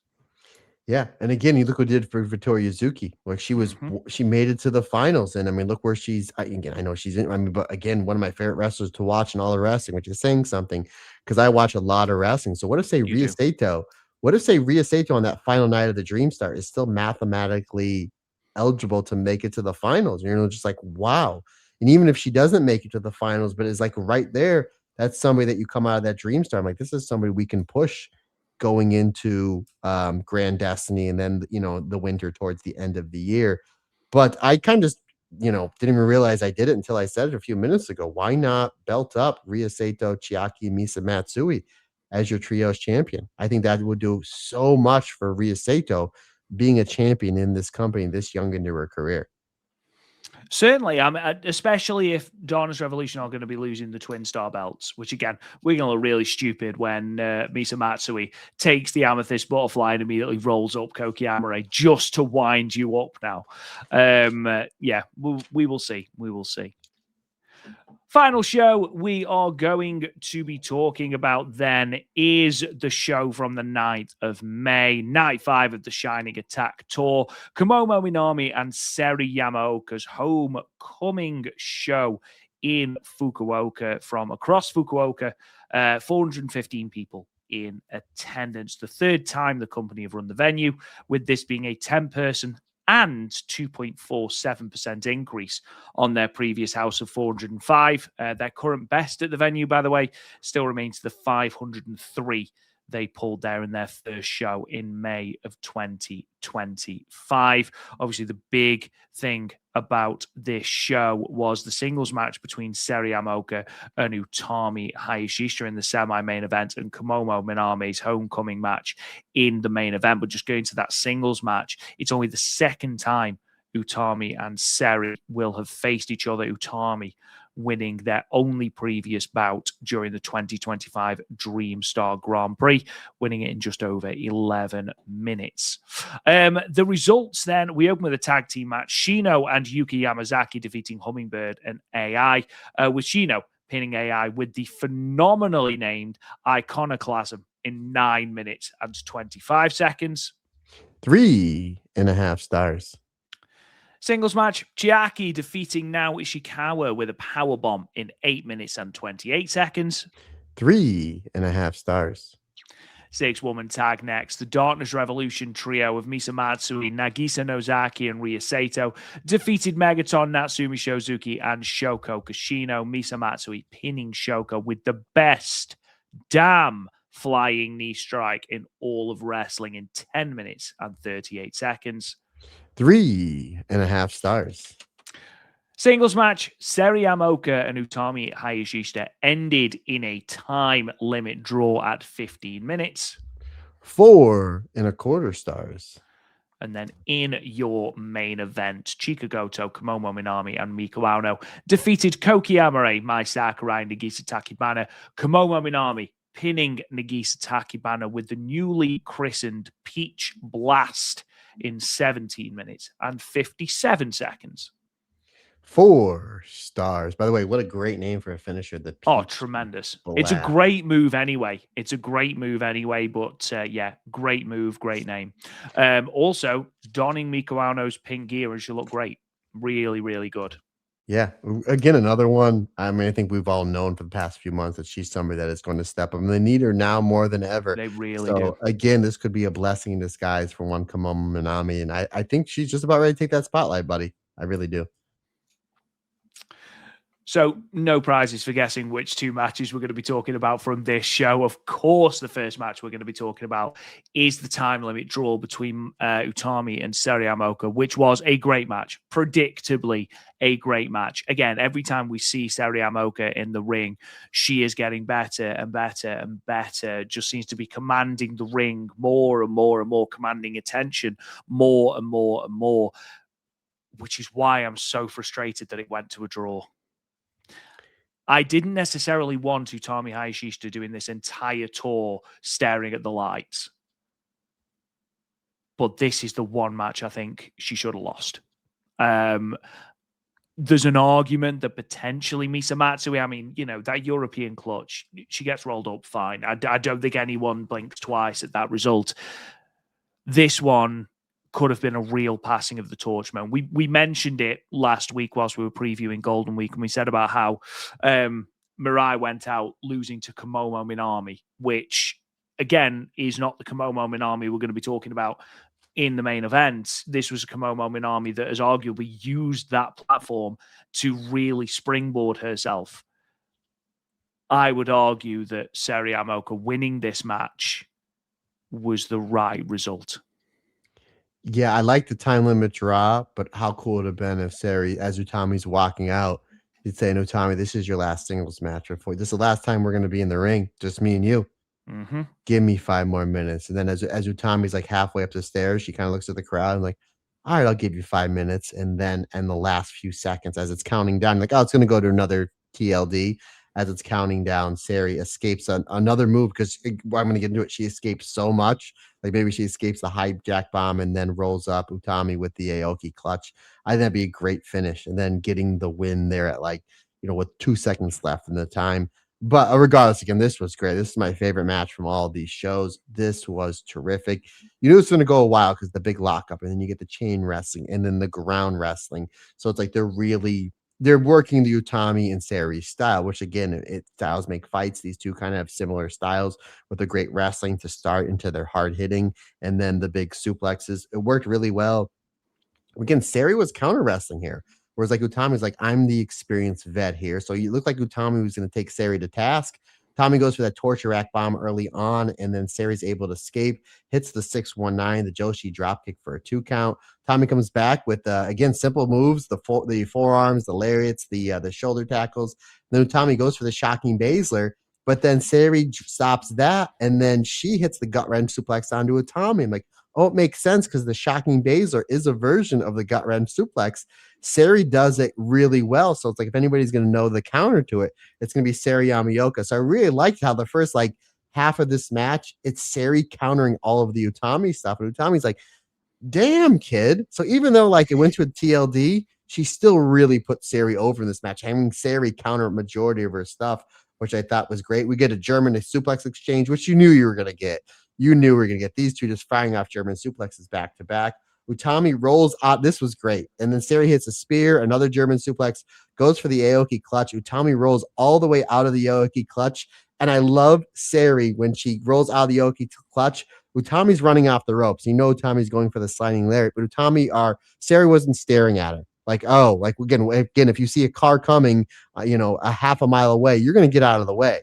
So like I that's just another thing that I get teed off is when somebody's coming off the ropes and they see them coming, move, or like why wouldn't they move? So again, Utami gets out of the Aoki clutch. Sareee dummy turns, like she turns the opposite way. So by the time she turns around, it's too late, and Utami hits the clothesline. That was a great feed from Sareee. Again, it's the little things that I love in wrestling that make me love this company and this sport so much. And Sareee did that absolutely perfect. The way she turned into that clothesline was chef's kiss from Sareee Yamaoka. Sareee stops a second rope drop kick with a giant spear, spearing Utami right out of the middle, right out of the air, which is great. We get a slap exchange between the two, which Sareee gets the better of. Sareee hits a huge top rope splash, and then we do see Utami goes for a German suplex, which Sareee is able to counter. I'm sorry, Sareee goes for a German suplex. Utami switches, locks in a rear naked choke. Sareee is able to escape the rear naked choke, hits a big spear, and then a lariat. We get Sareee with a spear, a third spear, and then a big German suplex, but can't get the win as the time expires. So I know on paper this will go as a time limit draw, but with Sareee escaping so much of Utami's offense in the middle, on the middle of this match, and then hitting two big spears and a German suplex at the end, it did look like a win for Sareee. Again, if we're judging this MMA rules, I think everybody would have Sareee the winner here. So again, great match, 4.25 stars. And as I said, even with the time limit draw, Sareee gets elevated to another level here. I love this. Again, Sareee does so much stuff right in wrestling, and it's just the little things. Again, the way she dummy turned into that clothesline, not seeing it to the last second, really tugged at my heartstrings, Rob. Again, 4.25 stars, my favorite match of all of these shows. Yeah, mine too. I just wanted that one match. That was all I wanted. And yeah, you're absolutely right. Sareee did dominate, especially that closing stretch. I just think that would have been, a real passing of the torch moment, especially with everything we've talked about with what Marigold are going to go through in the next couple of months. Komomo Minami's homecoming match then. I know that you're going to mention the fact that we've got Chikugoto and Koki Amare on opposite sides, which doesn't make a lot of sense. But as a homecoming match, the focus really was on Komomo Minami. And I feel like she really thrived in that spotlight. And again, out of the Peach Icon arrow, she is the only one that's fit. And I feel like, again, using that word, I feel like she's thriving in that spotlight without Mayu and Victoria Zuki, which is, fair play to her. Yeah, she was terrific here. Homecoming show, main event. Again, a lot of star power in this match. You got Goto on one side, Amare on the other. You got your world champion you're teaming with, new gear. Great way to highlight it. My Sakurai again. I mean, she's twin star champion, made to the finals of the first Dream Star, former white belt champion. And the highlight and spotlight was on Komomo Minami. I mean, rightfully so. One, it's her homecoming show. She's probably drawing a majority of the crowd. And again, we need to elevate talent up and down the card. And again, these shows, despite no Mayu, despite no Victoria Zuki, they drew really well. And again, a lot of great matches, a lot of matches between 3 and 3/4 and 4 stars for me. And again, my second favorite match from the show. You get a really great fast start here with Komomo Minami and Nagise Takabana. Those two instant chemistry. Like, geez, these are two wrestlers that between Nagise and Komomo Minami that can really be upholding this company over the next few years, which I really enjoyed. We did get a little bit of stuff with Chikugoto and Koki Amare, and then they kind of played off. I kind of didn't understand how we're just a few days away from their big championship match, and I thought they should have been on the same team. Regardless, it still worked. It was still a really great wrestling. Sakurai and Miko Anna, we know they're no strangers to each other, Rob. They had great matches for the white belt, great matches for the red belt. So we're sprinkling a lot of this on here. We get a lot of the high impact offense from Nagisa Takabana. We get everybody hitting the waterfalls. Everybody goes out to the floor. Komomo hits the big dive. And then we kind of settle things down just a little bit so we can kind of catch our breath. And then we go back in the ring, and then we get that great ending sequence here with Nagisa and Komomonami, with Miko Ano, Chika Goto, Sakurai, and Koki Amare involved as well. And then we get Komomonami basically hitting, the Peach Blast. The way that I would describe it, it's basically almost like you have somebody set up for the Regal Plex, but instead of doing the suplex, you almost do almost like a fisherman screw. So I like it. Cool name, great looking finisher. You get them in the high cradle in the middle of the ring. Tough to get out of. Again, I think it's going to be nothing but up and up for Komomonami. Again, this match had a little bit of everything, but it was all about highlighting Komomonami, and we did that by building up Nagisa Takabana quite a bit in this match as well. 4 stars for me. Right. So, before we get on to our little game, seeing how this works, just want to quickly talk about the Korakuen Hall show. A couple of predictions. We're not going to go through the full card. I feel like we've been through the full card, but the 3 big matches I do want to briefly talk about. A, who is winning the Marigold World Title match, Matt? Miko Ano. Yeah, I feel like that's fairly obvious. Do we get any surprises in the Utami one-on-one gauntlet match? Obviously, we know we're getting the roster. Do we see any surprises, do you think? Jungle Kiona. I'm going to say Jungle Kiona. Oh, that would be good. That would be a good shout. I was going to say I reckon we'll see Mayu because she's a lunatic and she wrestled the Marvelous show without a boot on. Especially if it's only a minute. But yeah, Jungle Kiona is a shout. Good sir. Very, very good shout. Do you think we see the next challenger for the red belt emerge on this show? No. So you think Miko Ano beats Maddie Morgan, holds the belt up, and that's the end of the show? Yep. Interesting. Final one. Who wins the tag match? So that is, of course, Sareee Yamaoka, Yuki Yamazaki versus Komomo Minami and Chi-Chi. Chi-Chi over Yuka. You're going to keep building up Chi-Chi. I think that's just easy booking. Yeah, completely agree with you. Right. Are you ready, Matt Turner? Let's go, my man. I can smell dinner. So, yes, Let's go, my friend. So, ladies and gentlemen, we are about to play World of Joshi Tenable. Now, for those who don't know, Tenable is a UK game show where basically you've got to name 10.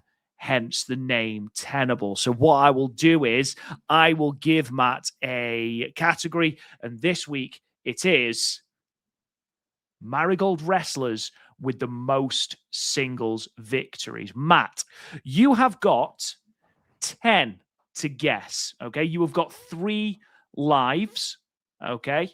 And you have got to guess the 10 Marigold wrestlers with the most singles victories as of the 10th of May. I think you will get 8. Okay, so this is all time, right? This is all time, yes, not 2026. This is all time. My Sakurai. So, my Sakurai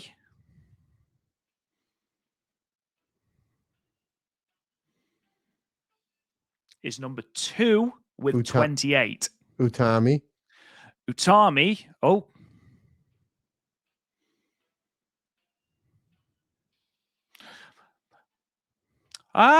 What's going on? There we go. Utami's 3. Let's go with Nanae Takahashi. Nanae Takahashi is indeed... I'm just trying to work out what number she is. 1, 2, 3, 4, 5, 6. I believe she's 7th. 1, 2, 3, 4, 5, 6. She's 6th. There you go. Okay. Let's go with Victoria Yuzuki. Victoria Yuzuki is 4th with 25 singles victories. Okay, let's go with Sareee. Sareee, unfortunately, is incorrect. So that's your first life gone. That's my first strike. Okay, let's go with Natsumi Shozuki. Natsumi Shozuki is not tenable. That's your second life gone. Second strike. The most singles victories is, I'm going to say Mayu. Is Mayu in there? I know she's only there a year. Mayu is 8th with 18 victories. So you've got one life left. I will give you another couple. So number one, you should. It's pretty much the one you're missing. I can't believe I'm missing number one. I thought it would have been. How about Mirai? Mirai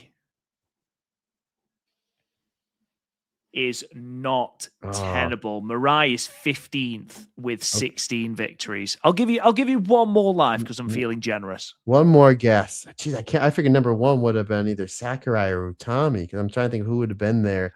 So who has beaten both of those women, Matt? Who's beaten both Sakurai and Utami?